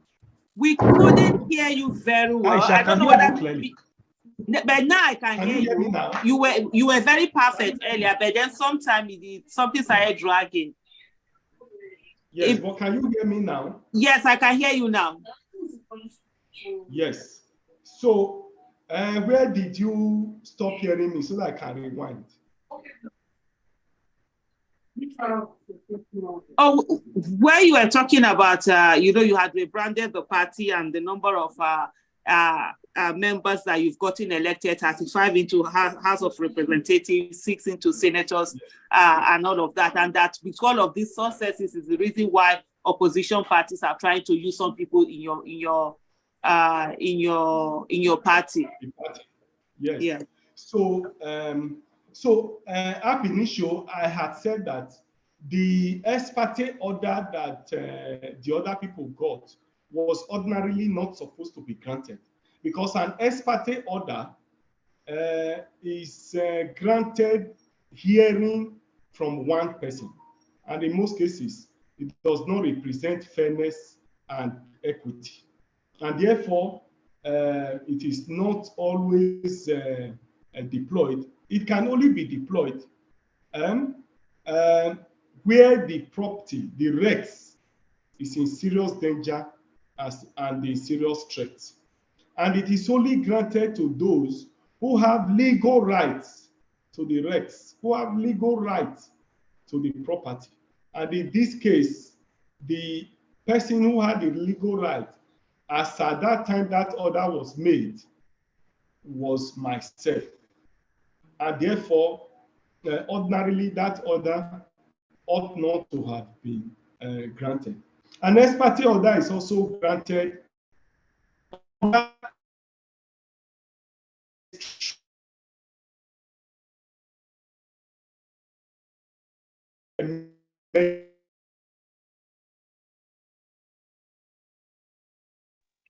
Yeah, it's happening again. I think the network issue is happening again. So I don't know whether Chairman probably might go off and come back in again, because sometimes that saves to rectify the whole thing. And please, if Judy is hearing us here, can you please reach out to them?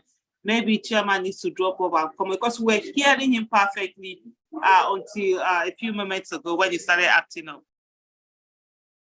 Was nothing urgent that would have made judge granted it, and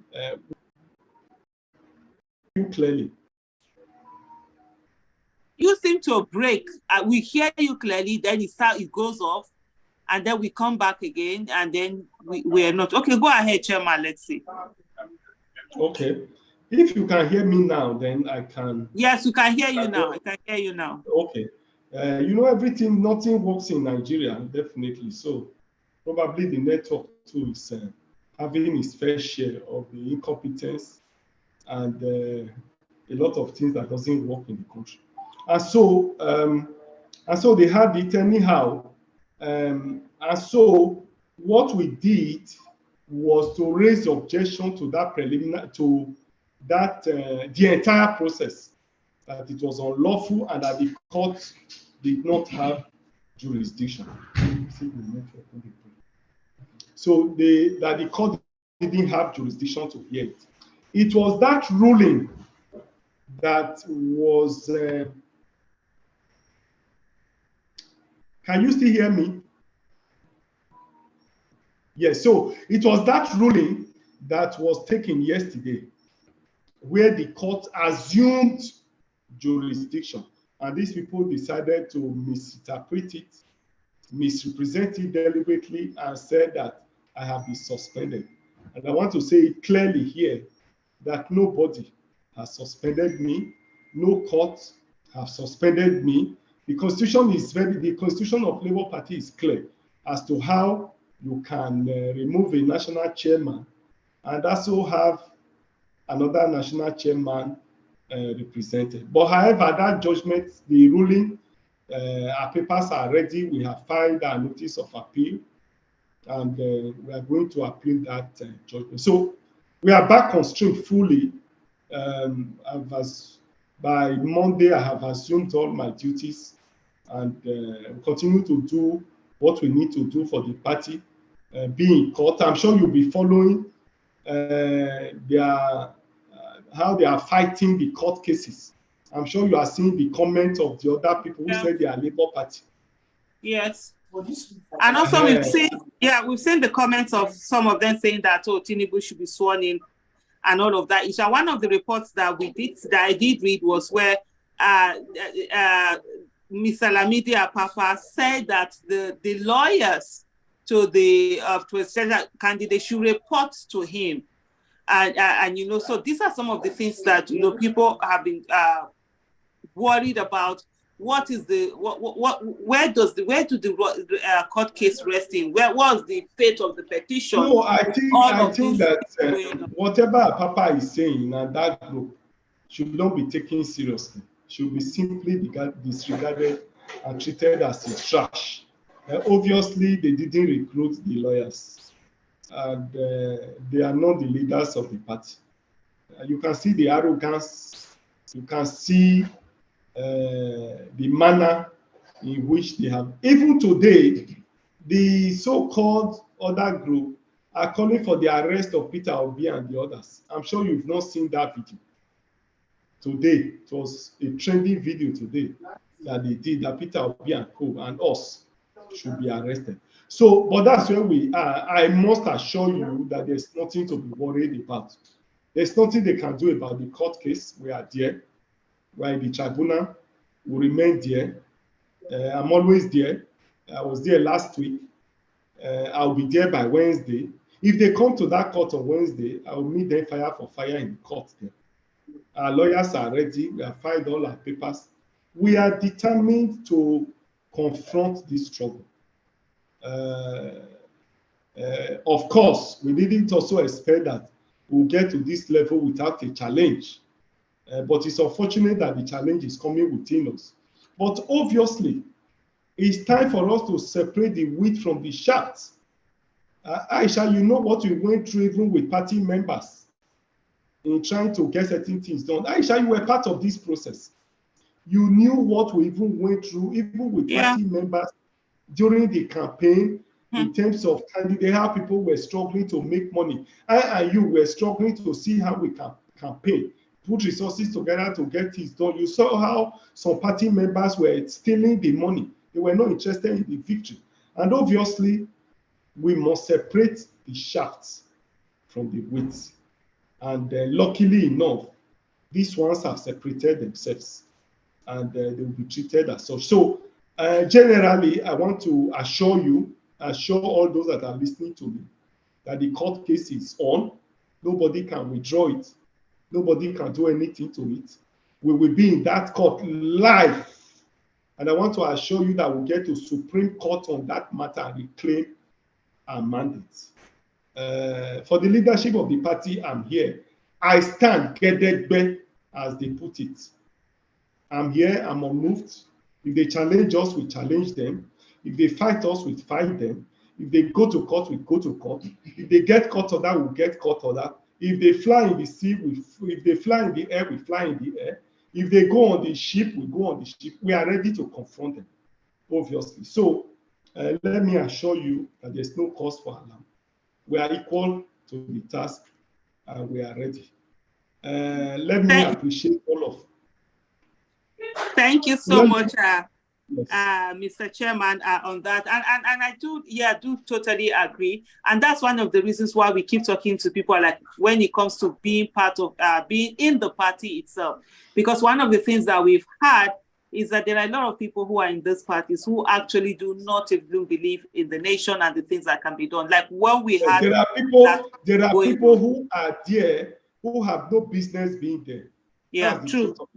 And we had thought that with Peter Obi emerging as president, then we begin the process of reforming the party, because political parties itself requires reformation in the country. Nothing works in the country.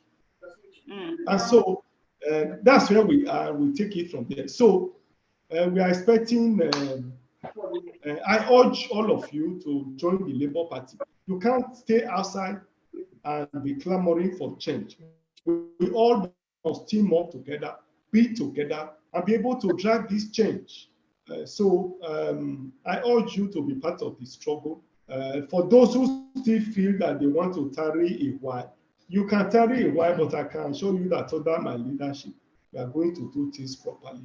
And we are going to provide leadership by example. Aisha, you know now that has been my mantra. Like I said, we should not just profess what we believe in.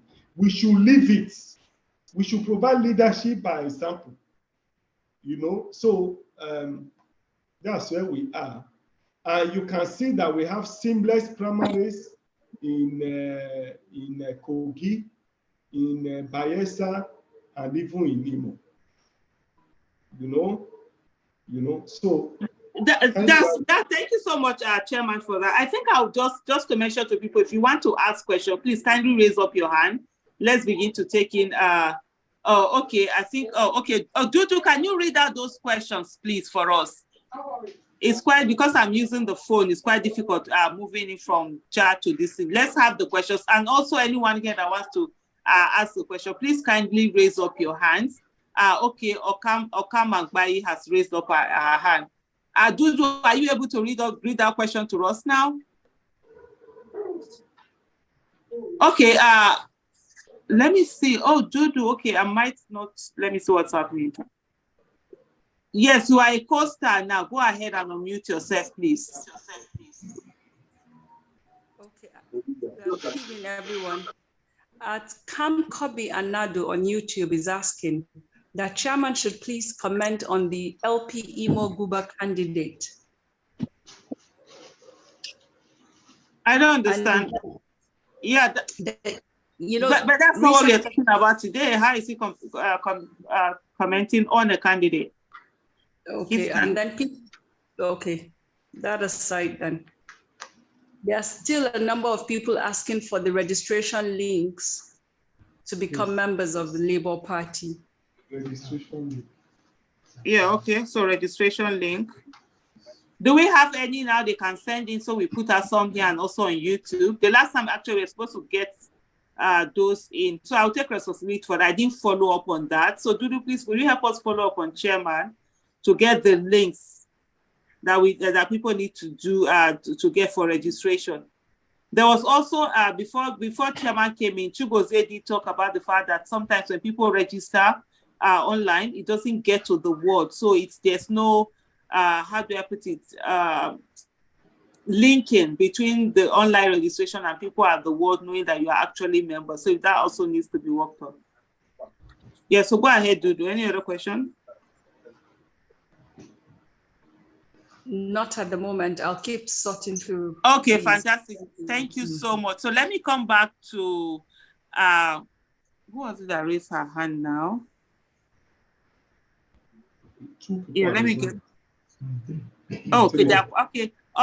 Oka Mangbayi, go ahead, please, and unmute yourself, and then we come to Ike, Aloze, Fanny, and then Emmy. Thank you so much, Mr. Chairman. It's good to have you on the space right now, and I'm glad to hear all of that you said. My humble question would be, this man, Apapa, who was he before this time? And from all the videos we see online on social media, it looks as if he's a mold from the APC, because there's some videos making around that he was found, he was seen together with the president select during one of their rallies. I really want to know, was he part of the Labour Party before now, and what role was he occupying? And why I don't know, why would the courts give him that kind of free hand to want to meet the legal team of a Labour Party? As what? This is really ridiculous.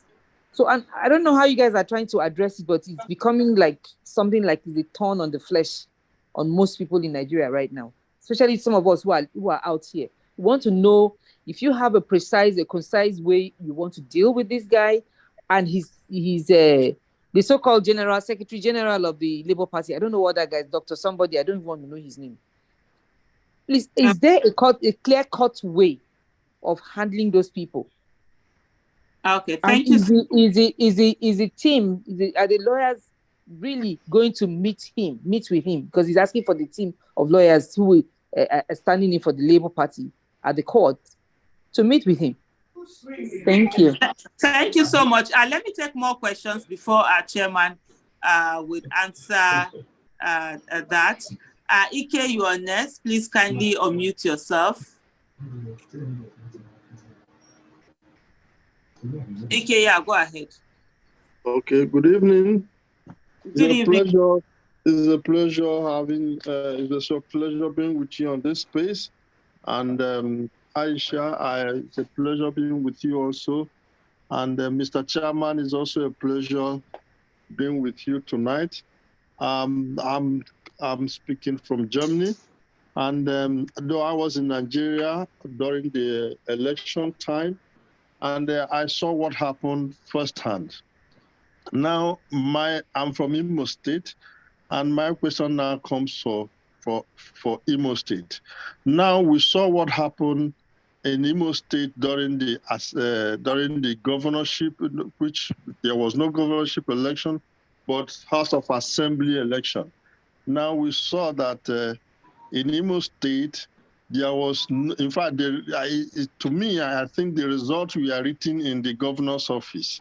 So what are the LP candidates doing on ground to match this Hope Uzodimma's criminality in Imo State, to matching bomber to bomber, to make sure that it doesn't hijack the election in Imo State and then arrogate everything to himself as he did in the National Assembly? Because I felt that the LP in Imo State during the National Assembly, the House of Assembly election, they were very, very lousy, because I couldn't understand how they could not win one assembly seat. It is not becoming, because I know that Imo State is 100% obedient. Thank you very much. So I just want to know, what is their plan for this governorship election? How are they going to match Thank you so much. One-on-one? Yeah, I think I've gotten the question down. Thank you so much, Ike, for that. We'll quickly move to Aloze so that we get these questions together and Chairman will be able to answer them. Thank you. Yeah, you're welcome. Aloze, yeah, go ahead and mute yourself. Yeah, good evening, man. It's a pleasure to be here once again. I hope you can hear me. Yes, we can hear you. Yes. All right. Good evening, Barrister Abure. Nice meeting you once again. It's a pleasure too. Good evening. It's a pleasure. Thank you so much. I hope you can remember me, Barrister. Probably. Yes, with Dr. Kenneth Tokunkwa when we brought him to Labour Party. Well, yes. I led the delegation, yes, sir. Okay, wow. Yeah, it's a pleasure. We've seen all that has been going on in Labour Party, and that has been a major source of concern for some of us who have labored, especially those of us in support group that labored in all our capacities to make sure we get to where we are. But having listened to you, I am confident that with your leadership and with the rule of law in place, things will be able to be sorted out as quickly as possible, because everybody is, knows that the target is to truncate this tribunal or whatever processes that is ongoing to reclaim this stolen mandate. But I believe strongly by the special grace of God, we will have a headway and will actually win at the end of the whole day. Now, you mentioned about people joining the Labour Party. I remember I registered on the portal, that is the website online, also indicated on my word, located my word on the portal. So I want to find out, are my details at the word level from the online? Is there a link connecting, all data, all registration down to the word level? If I'm able to travel to my word, to my word and my video, will I be able to see my information there? So I want you to verify on this issue. Because we also have people who are interested in joining Labour Party. Of course, we usually send them the link online, to register, but I need to be sure, as you being somebody who is in charge of the affairs of the Labour Party, for us to know if our details are at what level. Thank you very much. Thank you so much. I think we'll quickly take two more people, and then Chairman will go and answer, give us answers to those questions. Ifeanyi, yeah, let's take Ifeanyi. Ifeanyi, go ahead and unmute yourself.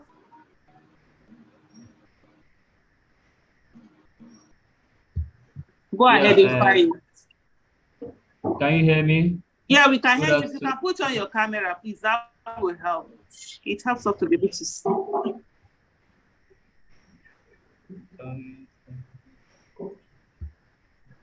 Okay, go ahead, Yunfayi.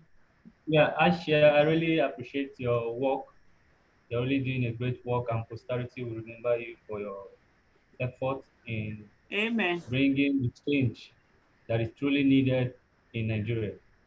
And Mr. Chairman, I congratulate you a lot. I know it has not been easy after the rigorous procedure and movements after the election, and now going for the courts.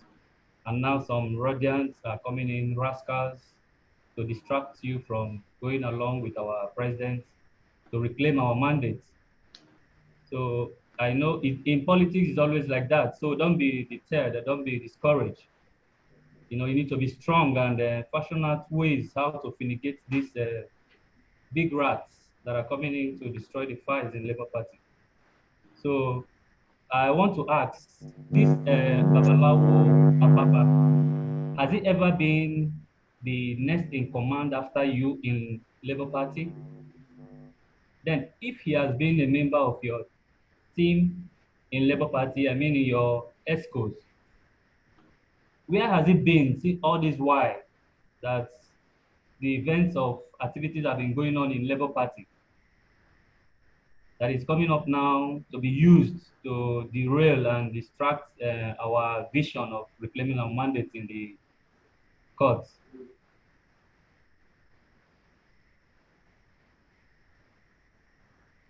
Thank you so much.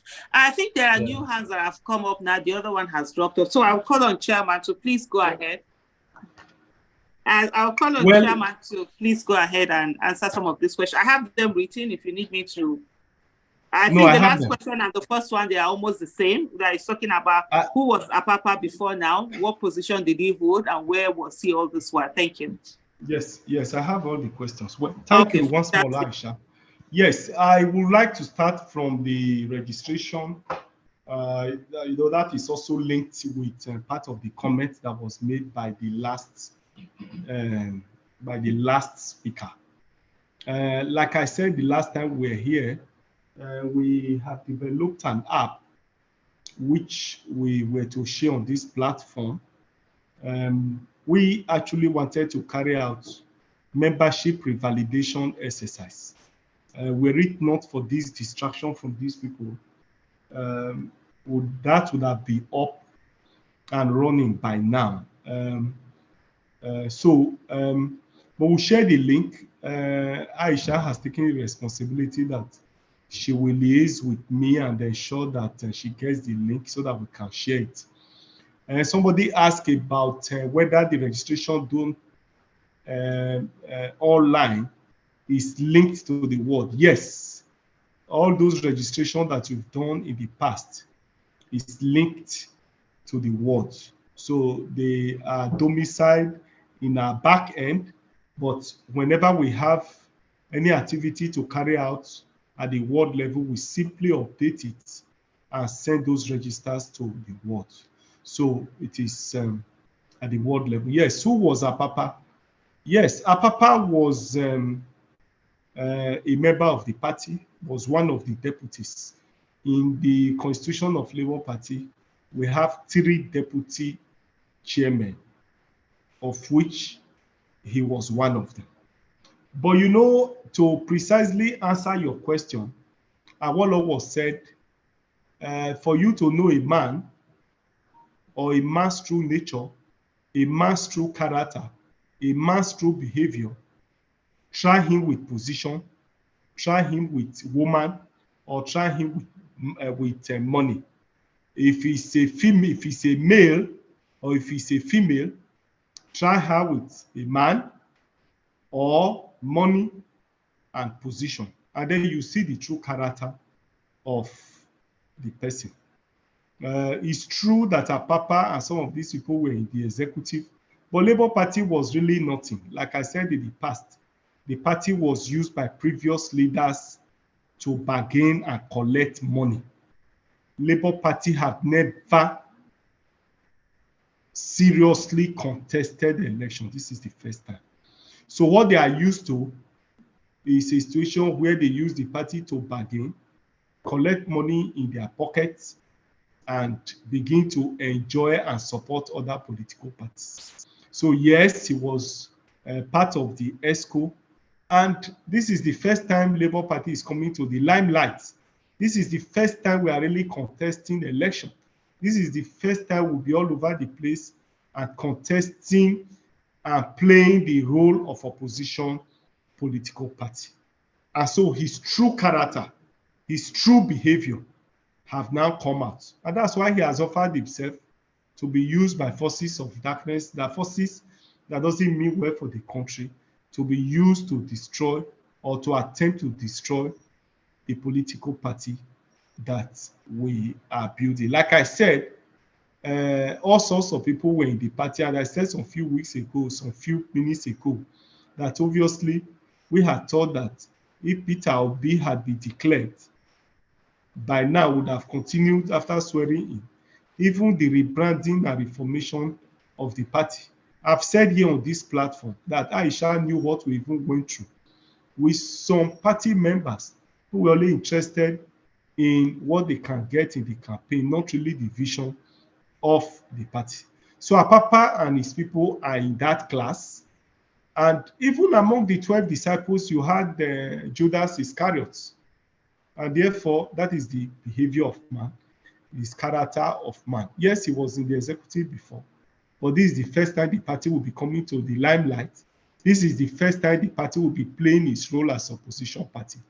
And he has come out to show his character, to show his behavior, which has truly confirmed the Awolowo's position that it is when you try a man with a position and with money, then the true character of the man will come out. So now that the party has come to limelight, playing the role effectively as opposition party, Apapa's behavior, his character has truly come out. Same goes for somebody asked whether he's truly going to meet the lawyer. He didn't recruit those lawyers. He doesn't even know them. He's not the chairman of the party. So how he's only blabbing on social media platform and some media, some television network. He can't come close to that court. I can assure you of that. He can't come near there, and nobody will brief him. He's an illegal personality. For the party national chairman to be changed, there are procedures. Labour Party is not a secret court. It's not it's not a military dictatorship where you overthrow government. It is a democratic institution where the chairman can only be elected and removed by a national convention.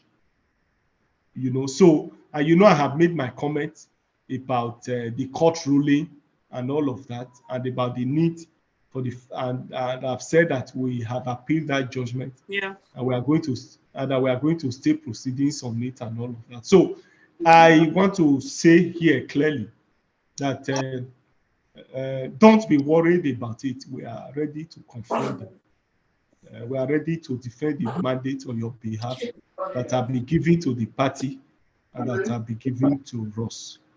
Somebody asked about the election in Imo State, the House of Assembly election in Imo State.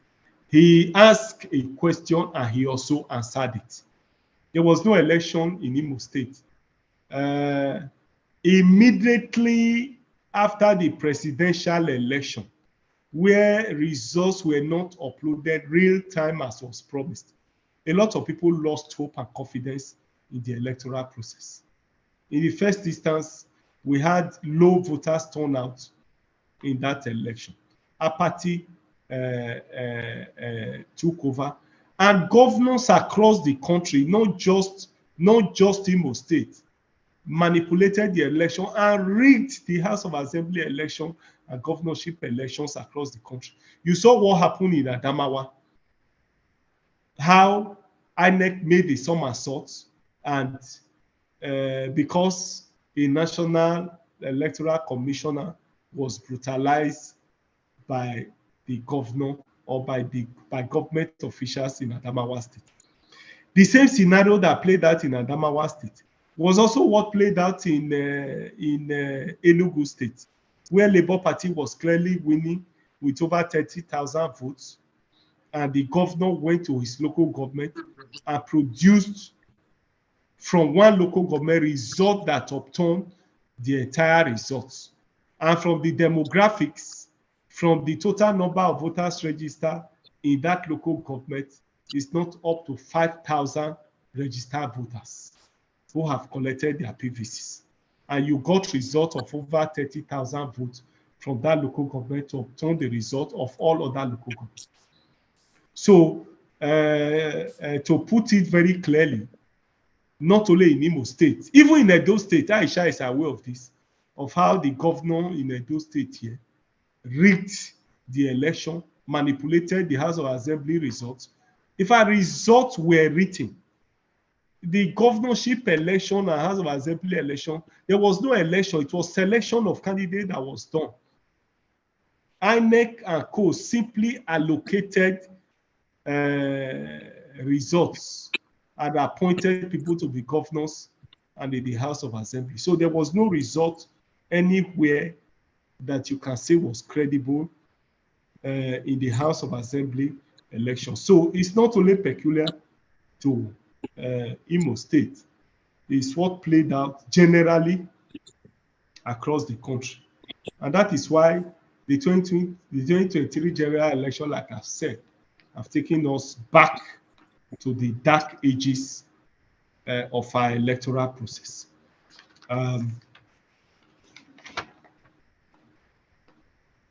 So like I said, the last questions is also intertwined with all other questions. I believe that I've answered all the questions that were asked. For the crisis we have in the party, I can assure you that we'll deal with it. They go legal, we face them legally. If they go on the street, we confront them on the street. Wherever they go to, we confront them and we deal with it. Thank you so much, Chairman, for that. There are quite a number of hands that are up here. I think the next one is Peter.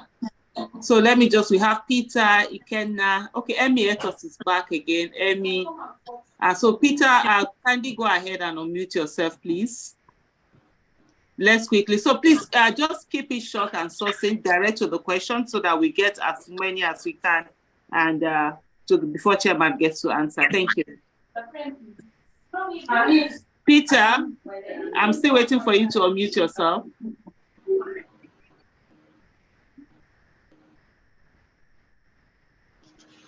Hello, can you hear me? Good evening. Yeah, I can hear you now. Good evening, Chairman. Thank you so much. Good evening. Please, I commend all your effort. I will just go straight to the question I have. This so-called Papa, please, I want to ask.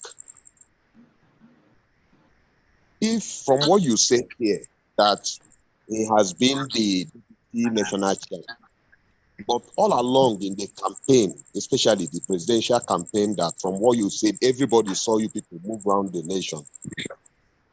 Was he part of the campaign? Was he part of the mobilization? He was never part of the. He was never part of the campaign. We didn't see him in the campaign. Was there an issue before this time that possibly was he on suspension? Was he on any disciplinary action? Then the question I will ask is that if there was any of such disciplinary action, was he followed to the end? If it's something of any offense he did, was he followed to the end that if he warrants expelling him, that he would be expelled from the party? Because these are actually the moves that are causing this confusion in the Labour Party. This is the first question I have. The second question I have is this.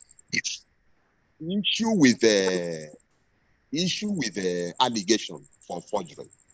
Even when somebody commits any kind of crime, I'm not a lawyer, but the little I know is this. Every accused remained innocent until proven guilty. And I also remember that it has been ruled that nobody will take away somebody's position based on mere allegation until it is proven in court that so and so person is guilty. So how come court granted on the ground of what do you call it, ex parte order, granted order?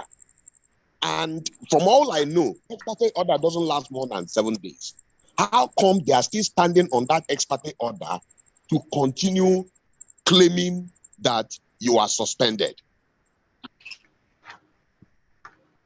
Thank you. Thank you so much. So we'll quickly take more questions so as to enable us to cover more grounds. So let me go to the next person here. We have Ikenna. Go ahead. After Ikenna, we have Emmy. So Ikenna, please go ahead and unmute yourself. Okay. Thank you very much, Aisha. Thank you so much for this opportunity to be part of the program. And Mr. Chairman, thank you very much. I'm really excited to be speaking with our leaders. I have two ways of questions. One is in terms of observation, and I will also ask one or two questions. My observation is this. The Labour Party, you know, when we, the youth, joined this movement, it's as a result of essential change that we want. And as youth, we are not bereft of what is going on in the Labour Party, the Apapa saga and every other thing. We know what the main purpose is. And you know, what we, the youth, have also clamored with bad leadership in Nigeria is with regards to proactiveness when it comes to information dissemination. There's always loopholes with regards to how government relates to the people. And I think the Labour Party should take note of that, because this Apapa saga is getting too much. And if not the enlightenment of the youth in Nigeria, how enlightened we are, we would have fallen into the trap of these people doing this thing. I don't want to call it a party, you know. So in this process, I'm urging the Labour Party leadership to come up with a proactive mechanism in terms of information, so as to bridge the gap. Always communicate to the youth. We are well enlightened. I don't know, some of us may have forgotten. Yakubu, the IBEC chairman, when he went to Chatham House, he made a comment. He said this election, 2023 election, will be decided by the youth. And that means uninformed youth, not just the youth. And there was a chieftain of an APC one time ago in one of the channels who said that people who are going to vote are illiterate. But little did they know that no, it is no longer illiterate that are taking up the voting pattern in Nigeria. It's educated youth. And I'm begging the Labour Party leadership to come up with a communication mechanism. The Apapa saga is getting too much. The professionals came out to make the comment that all the legal team in the Labour Party should come and brief him under 48 hours. I think if not that we are enlightened, and with the help of social media, we've been able to turn down that information and we've been able to take a stand and say, no, that man is a rogue and he's whatever he wants to be. We are not part of that stuff. So one is communication. Please, you guys should come up. If it's a press conference, try as much as possible. I've listened to most of the comments our able chairman has given with regards to Apapa saga. I think you don't just have to give it to us, the obedient, or the 29 people participating in this Zoom meeting. You have to say this to every Nigerian, both at home in diaspora. They need to hear this thing. They need to know the position of Apapa in Labour Party. They need to know the position of Labour Party with regards to Apapa. And they need to understand that this is what is going on. And at no stage will Apapa saga truncate the process and the progress of the Labour Party. I think that's what I have to say. Thank you. Thank you so much for that. I think Chairman has noted that down. And then we'll move now to Emmy. Emmy, kindly go ahead and unmute yourself.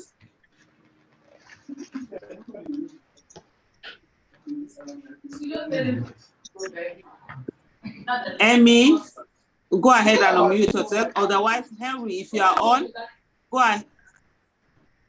Henry, go ahead and unmute yourself, please.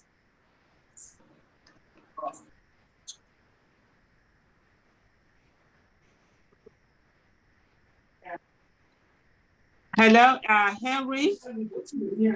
Okay, Chigozie, can you hear me? Can you go ahead and unmute yourself, please? Chigozie.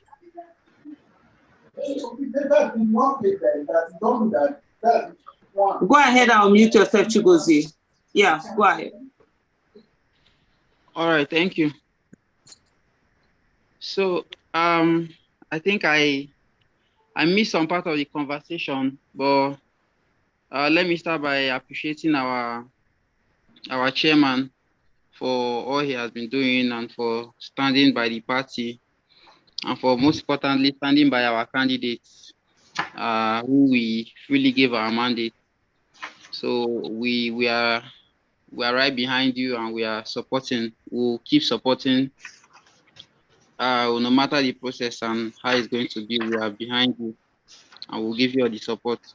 So, but I think I really want to ask 2 questions. The first one is concerning the Labour Party registration. We have a lot of people that want to, get involved with the Labour Party and be card-carrying members of the party. So, but then they've gone on the website to register as members of the party. But when they go back to the awards, they are not identified as members. It looks like the registration they did is not valid. So probably we've noticed that there is no way they they are being recognized by the award chairman. So I think I want to suggest that what is being done about that. How can we register on the platform, on the website, and be recognized at our level? Is there a way the Labour Party can make the payment of dues possible online, so that people can pay or remit their dues online, so that I think to make it easy for people to for the membership process, for as many of people obedience that want to be part of the party. Then lastly, I think my second question is on the Imo State primary election that happened last month. A lot of controversy is currently going on in Imo. A lot of obedience are not happy. They are saying they are not happy with the candidate of the party, and I don't know, it's causing a lot of issues. I don't know if that has gotten to the leadership, and I don't know how they are going to resolve this issue, because people are really not happy. Can we improve the process of our primaries? There was a screening, but none of the aspirants were screened out, and at the end of the day, we had the same number of aspirants, run on the day of the primary. Can we improve our primary process so that we can, the people's will transcend more in the primary process? Thank you very much. Thank you so much for that. I would definitely say that for the people's will to transcend more, the people would have to participate more. That's something that is clearly very important, that we all have to be mindful of, and that's why we're talking about this registration. If we don't participate, they will keep putting in anyhow people that they want to get in there, and then you're forced to now work with what has been put forth by the party. So we need more people in there. Henry, if you can hear me, please kindly go ahead and unmute yourself. If you are unable to, okay, fantastic. Yeah, go ahead. Okay, can you hear me? Yeah, we can hear you. Okay, thank you so much, Aisha. And I want to especially appreciate you and thank you. Dele Farotimi and the chairman of the party. You guys have made us really, really proud. My question is, Dele keeps telling us that the judiciary in Nigeria is extremely corrupt. In fact, he even points out and calls out the Chief Justice of the Federation and singles him out as for honorable mention as one of the most corrupt people. And when I think of the judgment that they gave with respect to Senator Akpabio of Akwa Ibom State and the senator, the Senate president, because these guys contested the presidential election and they maneuvered their way back to the Senate. So my question is, on what grounds did the Supreme Court give that judgment? What kind of technicalities did they use to award them those position through the back door, even after they were disqualified by virtue of contesting for 2 positions? That is the question I would like to ask.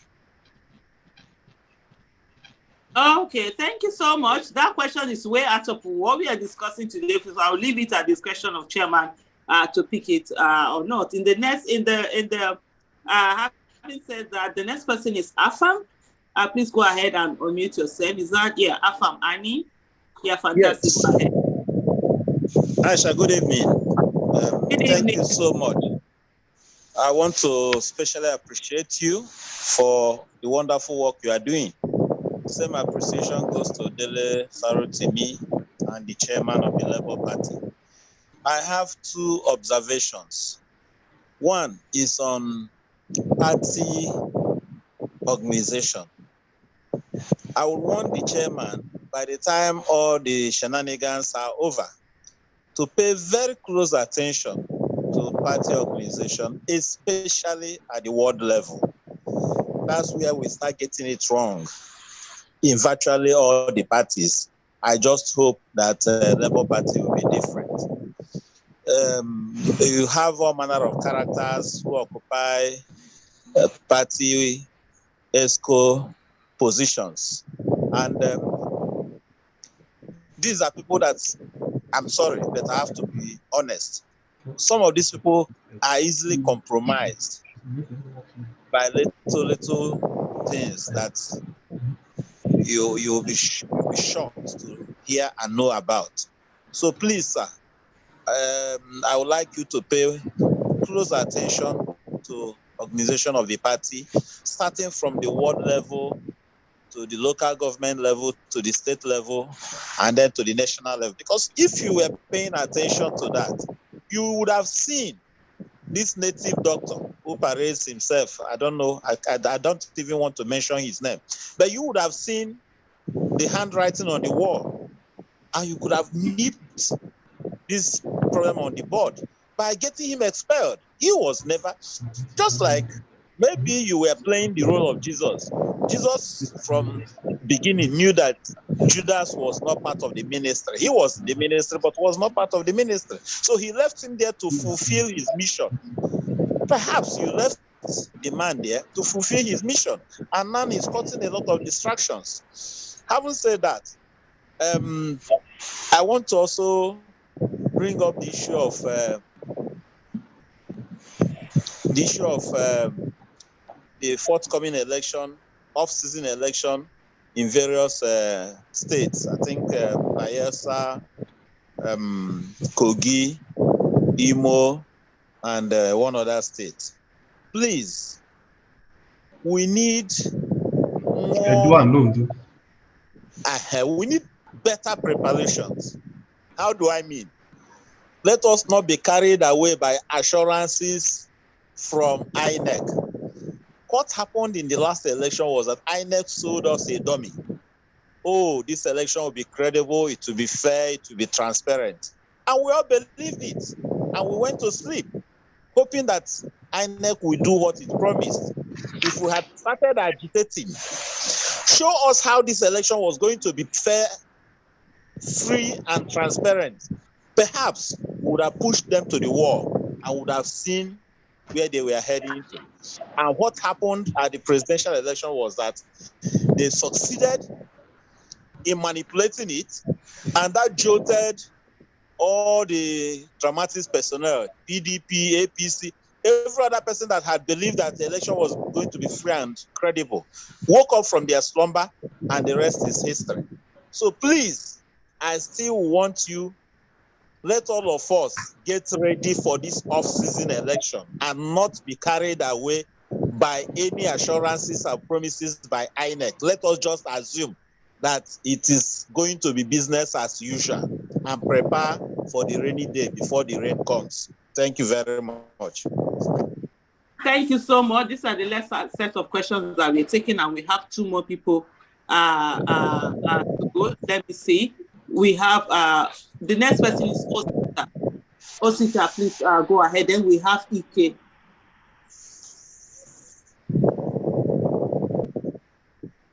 Okay. Osita, can you please unmute yourself?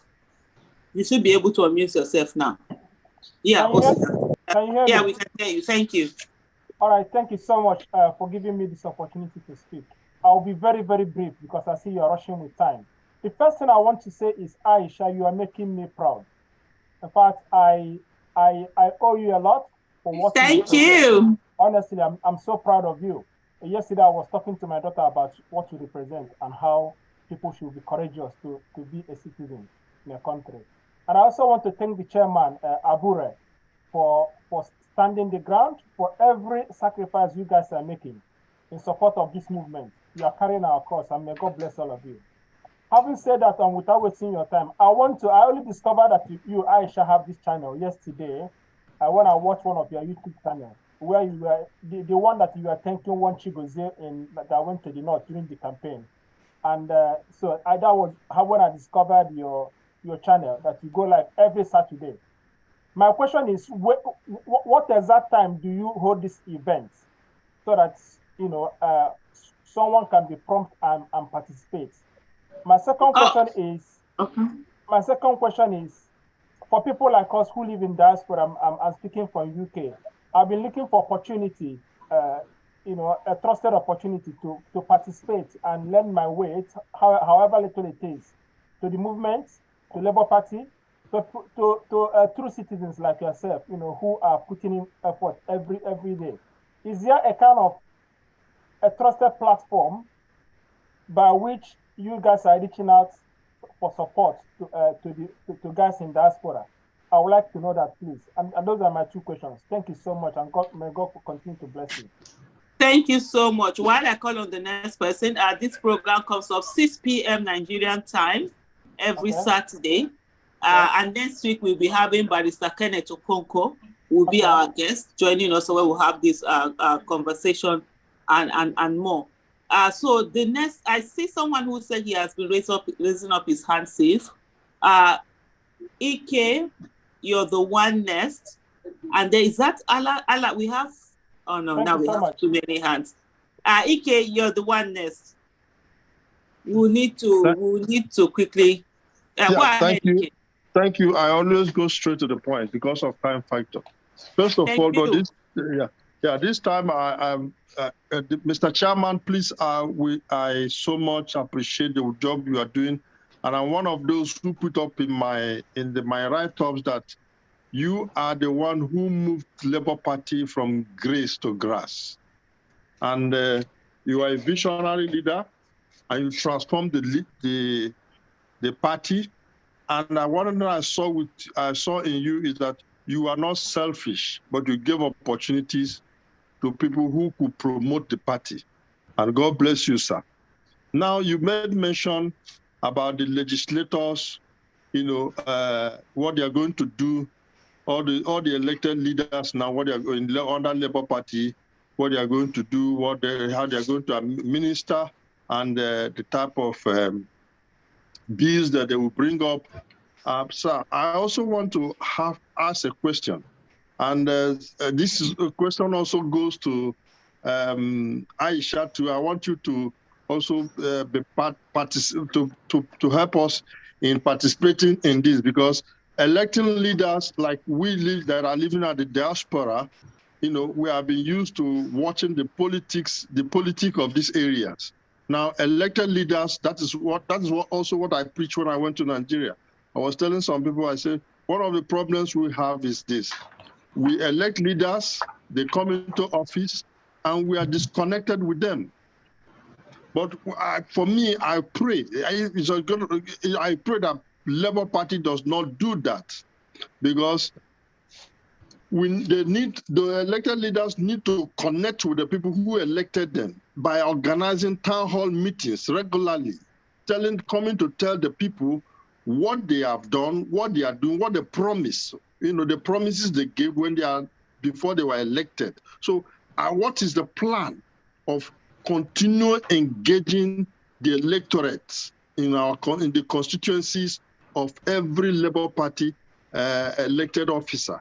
So that is where I also like to, I want to have an idea or an answer. what is the plan of the Labour Party to continue engaging with the constituents and with the electorate? Thank you very much. Thank you so much for that. Chukwuebube, is that Chukwuebube? Let me see. Chukwuebuka. Yeah. Good evening, everyone. Okay. My name is Chukwuebuka.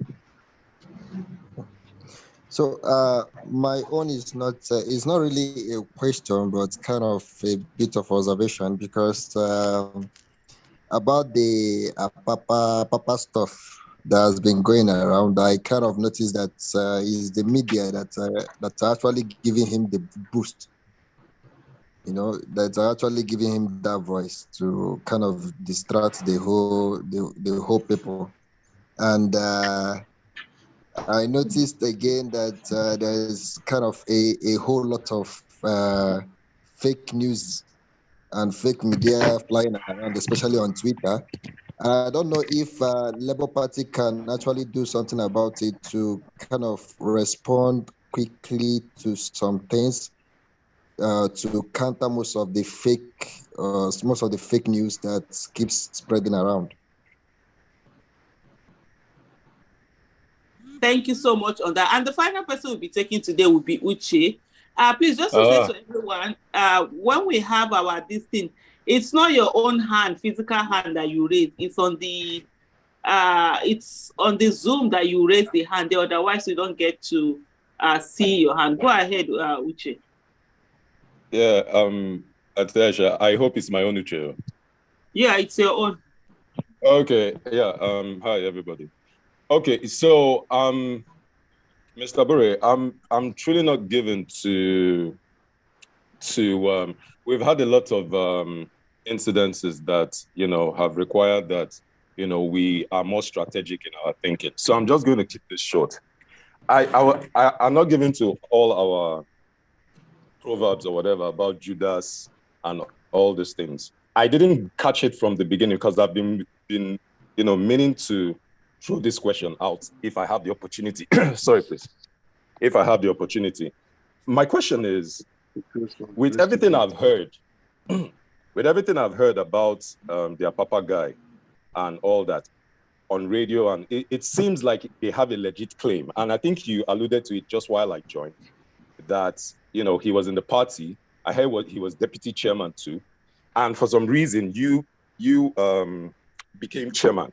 So my thing is, why, and I think Afam was the person who hit on the point I'm trying to make here. I think we need to be more strategic. If that was the case, and I'm sure, the party was overwhelmed with everything happening, with Obi coming in and all that stuff. I was just thinking when I heard all this thing coming out, that maybe wasn't there an opportunity for there to have been like a convention to then solidify your position as chairman, because we can't give in to people, we can't play to we can't hope on people's morals. We can't hope on people like Papa having, the hearts that, maybe you have.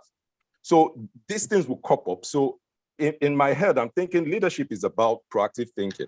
So my thing is, why did we not take, preemptive measures, which is what Afam alluded to. Then lastly, before I go, I'm a bit worried. This is just a slight segue. I'm a bit worried with all the elected, officials coming into the National Assembly and all whatnot. God forbid we don't win this case. All eyes will be on the Labour Party delegates to the National Assembly. I know there has been moves to have some, conversations and meetings and probably, shoehorn everybody into, what the Labour Party vision is. But the hope of aspiring Nigerians, or the hope of Nigerians aspiring to political office, will be hinged on the performance of the people in the National Assembly. So I hope there is ear pulling and whatever needs to be done at the Labour Party level, which leads to what I, my thing about proactive thinking, so that we're not, hoping that people know how to act like Mr. Papa, So my thing is,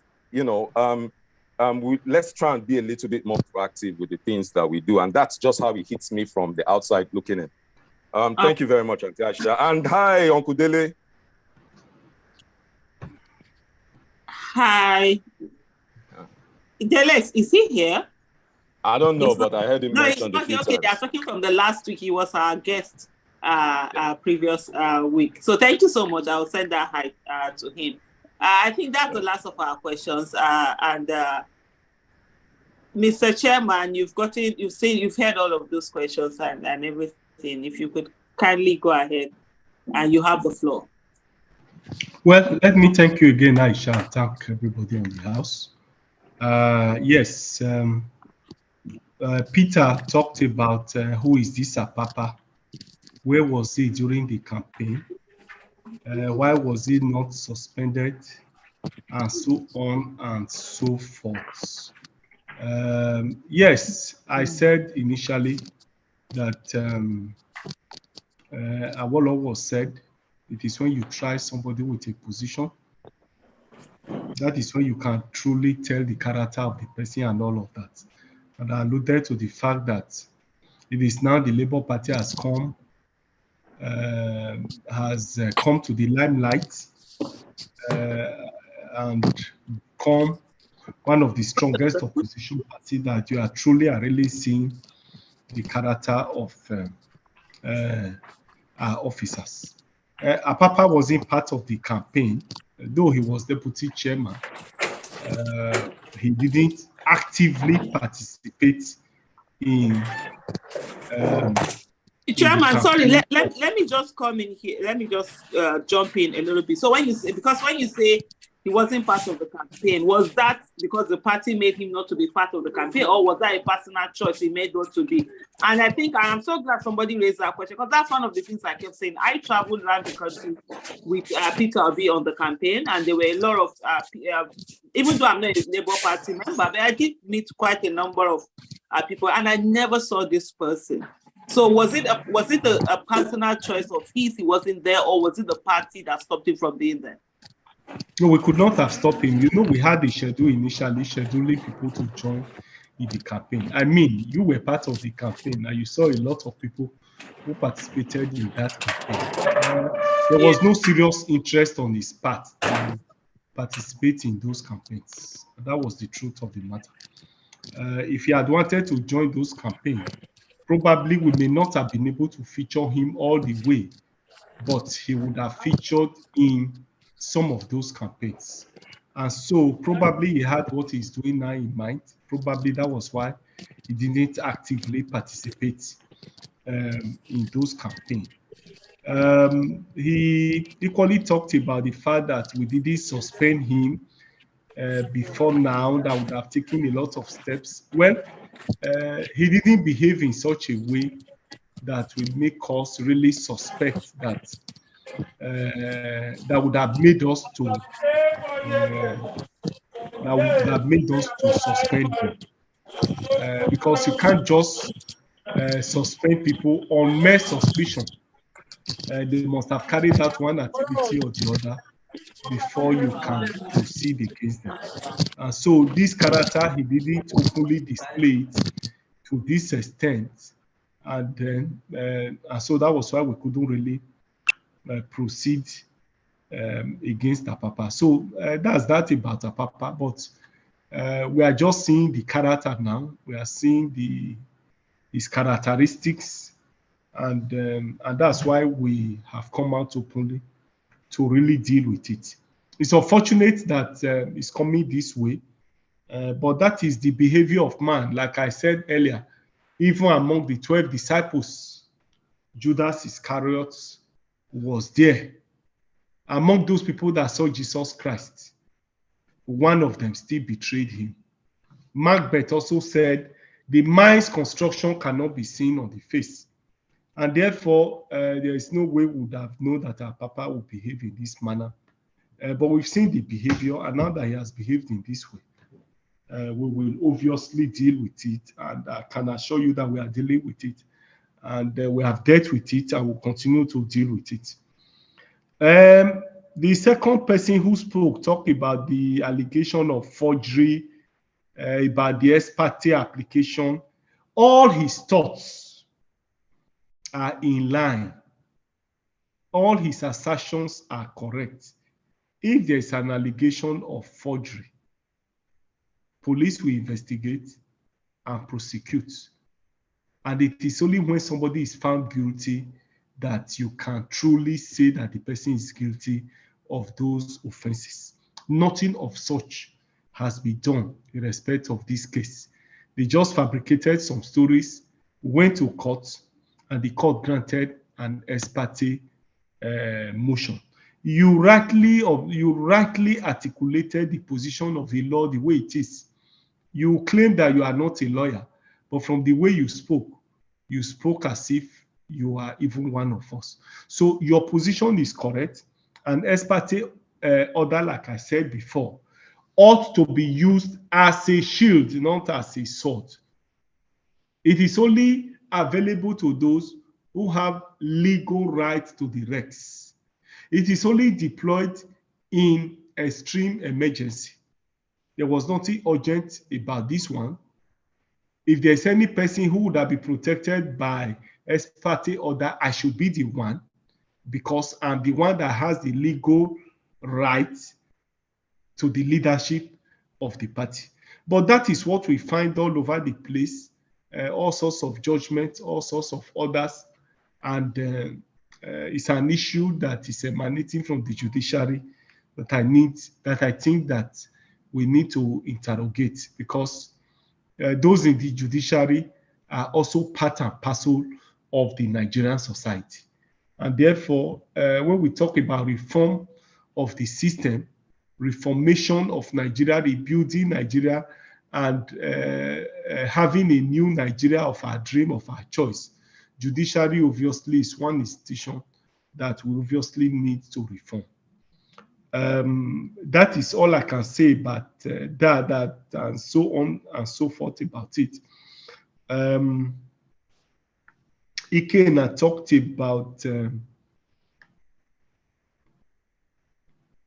yes, that we need to improve our processes of information dissemination. Well, I want to say clearly that since this crisis started, even before this crisis, I think that we have been very proactive in even anticipating what they want to do and then preempt them by going to the press and pushing it out there. In terms of information dissemination, I want to say that we may not be doing very badly, but we can also improve on what we can do. I can assure you that we'll continue to improve on our operations. We had thought that we were ahead, very, very much ahead of every misinformation that have been going around. Although one thing we must realize is that it's bad news that travels faster than good news. In fact, that's what Shakespeare said in his book, The Romeo and Juliet, that bad news travel faster than good news. And therefore, when a propaganda is up, especially in the social media, people will rather prefer to even read the negative news than to read the counter that is put there.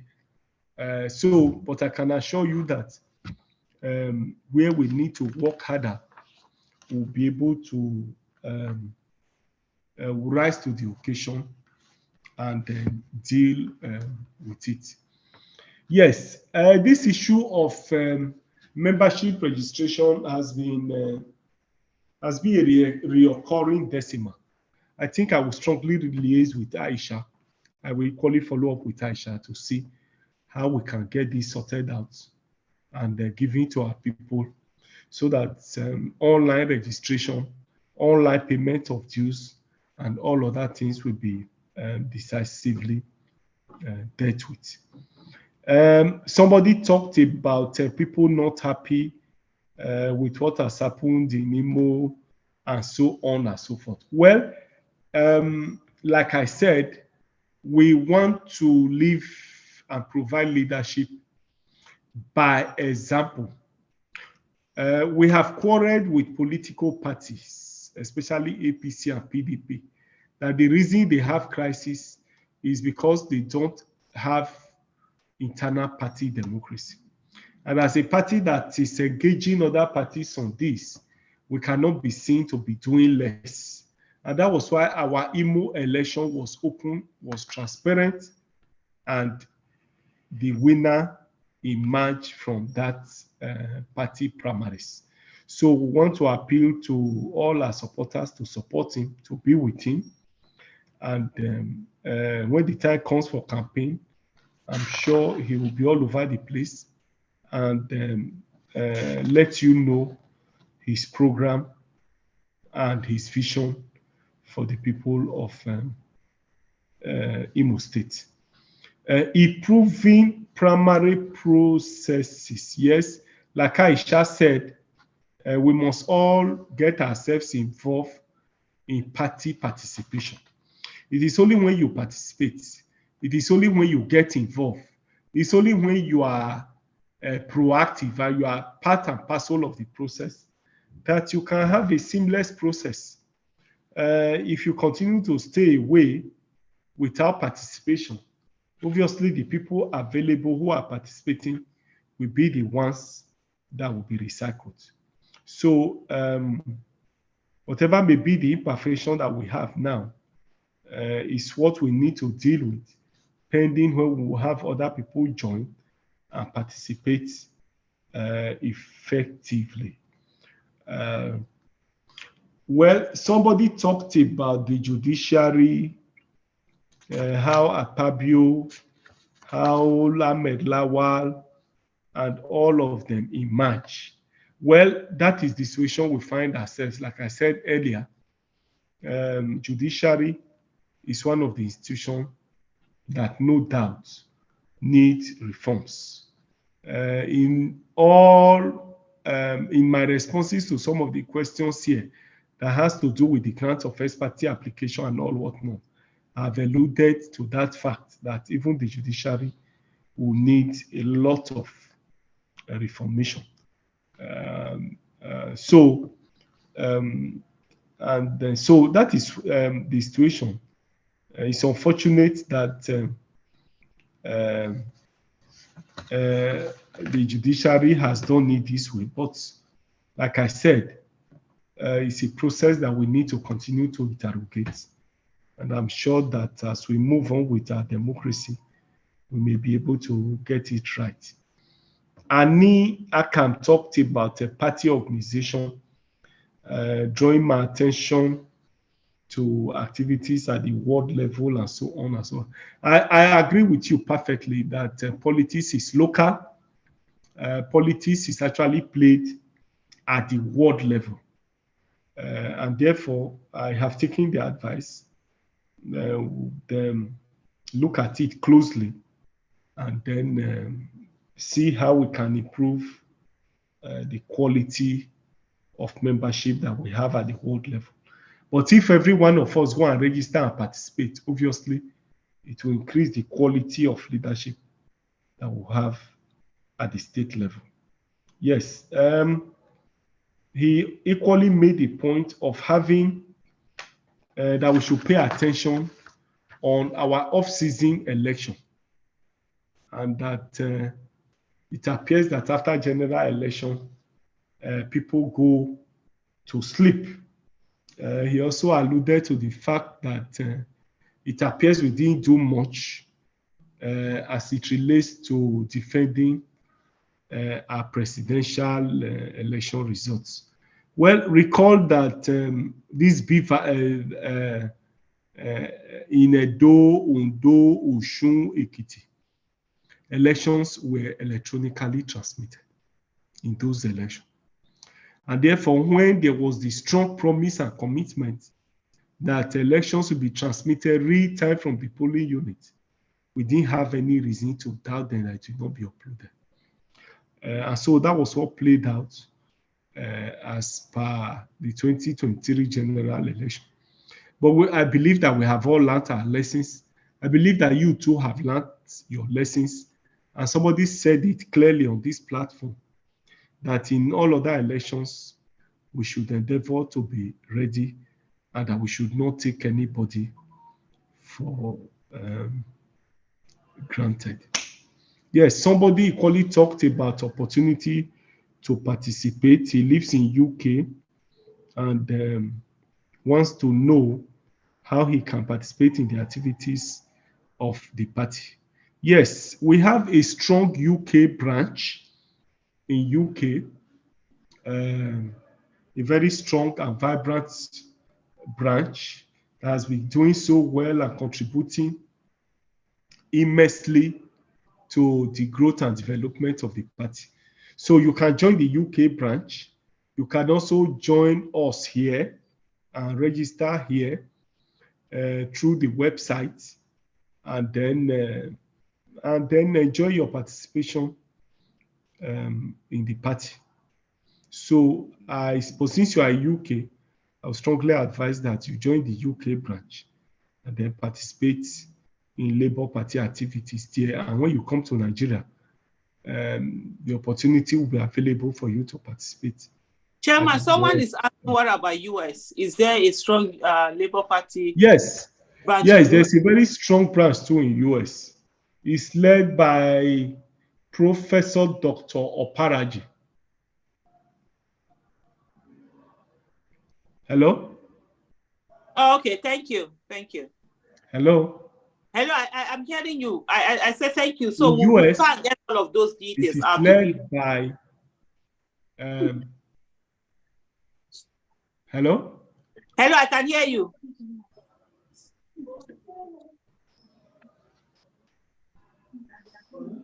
Hello, Chairman. I don't know what happened there. Chairman, yes, we heard you, but I don't know what's happening. We can't hear you now.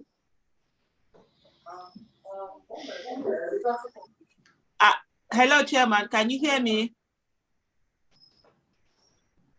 Hello? Aisha, are you hearing me? Yes, I can hear you.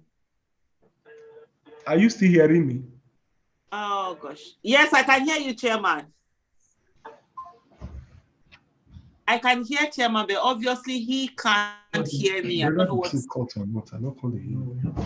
We they hear you, Chairman.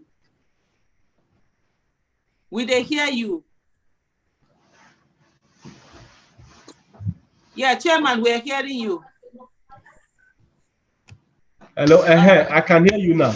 Okay, yes, fantastic. Go ahead. Yes. So, yes, we have a very strong branch in UK, in US, and it's led by one Dr. Oparaji.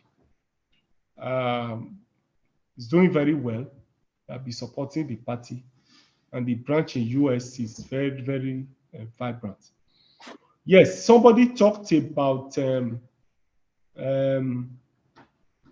how we can positively engage those legislators that have just been elected. And he said that, God forbid, if Peter Obi doesn't win, all attention will be shifted on these legislators.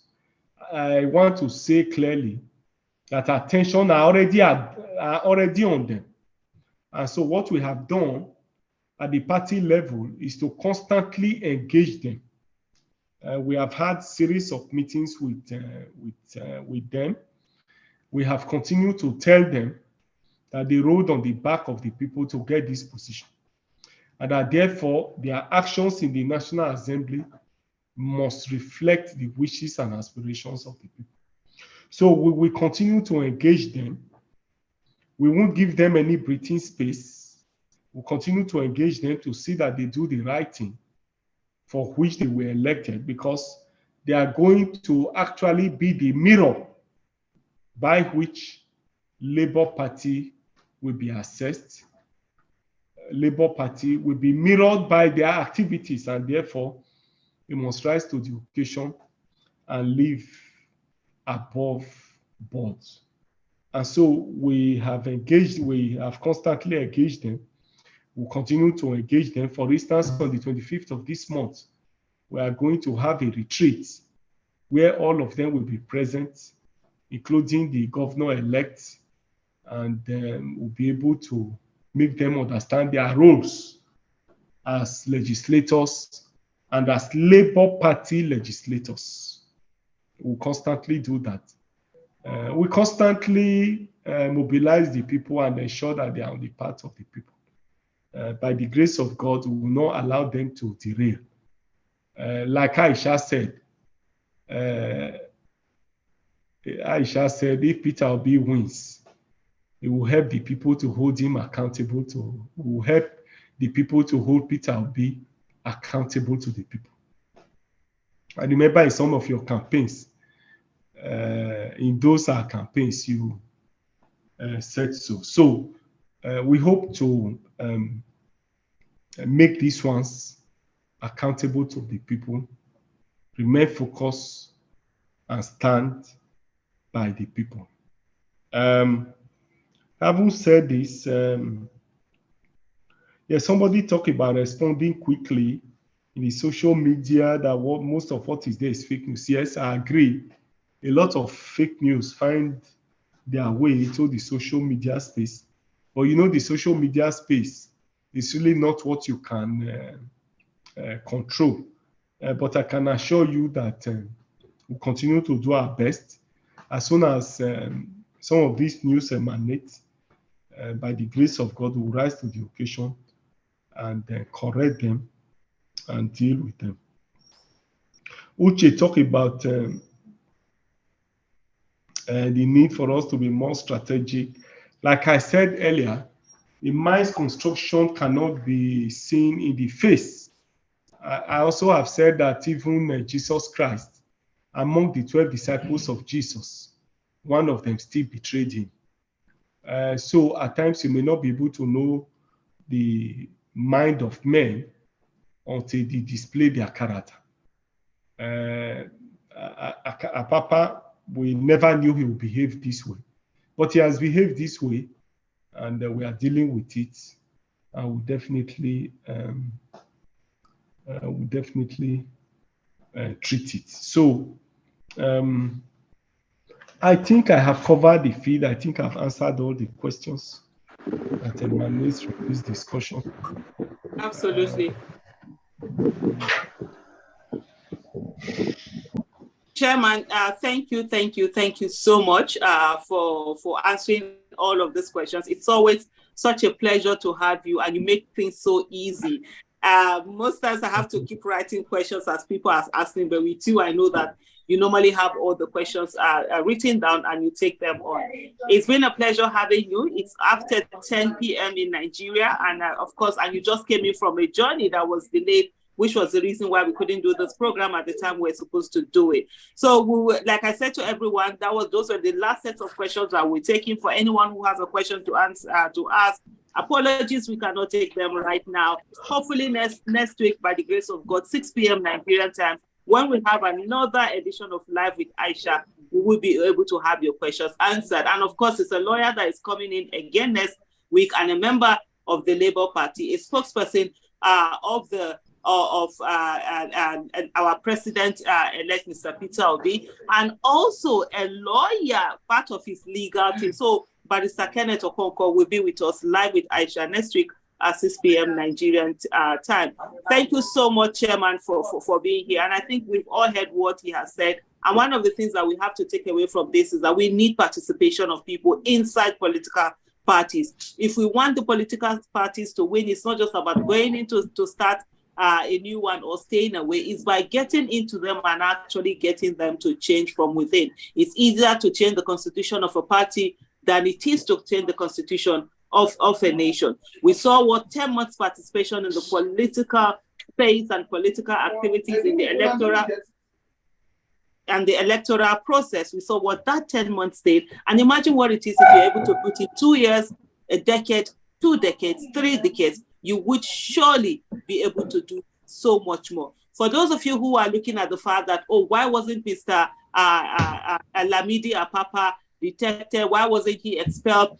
If we're talking about democracy, democracy has to be everywhere. If you're talking about rule of law has to be for everyone, even if we do not like those people. There is no way that Labour Party would have expelled him when he didn't do anything that needed him to be expelled. He didn't break any law. He didn't do anything. And right now he has shown his face. For those of us also who also feel, why didn't Labour Party know about this? You can't know about everyone. And one of the things we must understand is that there are people who really, they do not have bad intention or anything, but because of their proximity to something, it makes them important, and then it makes them to be used. And when they come to them to be used, some of them are not able to resist the offer that it's giving them. So these are some of the things that might have happened, and we're saying it now. The only way where you can fault Labour Party would be after all of this, if they continue to give Mr. Lamidi Apapa a room for him to do what he has done to them. We have all seen this. He wasn't at any of those campaign rallies. At least the campaign rallies went to every state in Nigeria, so including the state that he was in. Even if it was, let me just throw in and that he didn't. Most of them did not believe in what was being done at that moment. There were a lot of people who were party members who actually sabotaged the whole things that were going on. But you know what? Nigerians were determined that they were going to remove the IM from impossible and make it possible, and that was what they did. So what we need to do more is to look at how many of us are ready to be part of political parties. Begin to go in there. Let's begin to put in people that care about Nigeria, that will be patriotic, and not people that will easily be influenced by anyone or everyone. Thank you so much, Mr. Chairman. Thank you so much for every one of us that are here on Zoom and also on YouTube. And apologies for any interruptions that you've heard, noise from the background. We are actually in a celebratory mode here, where we are. We have one of my husband's friends who is graduating from university, bachelor's degree, first degree. And so it's actually a celebrating moment. But I just said we have to do this, and I took time out to do this. Thank you so much, everyone, for being here with us. Also, thank you so much, Chairman. Thank you so much, Aisha. Thank you. So everyone, hopefully we see you again next week, Saturday, 6 p.m. Nigerian time. Please don't forget, Barrister Kenneth Okonkwo is going to be our guest. And so let's keep it on. Giving up is never and will never be an option. Bye-bye, everyone. See you next week, Saturday, inshallah. Thank you.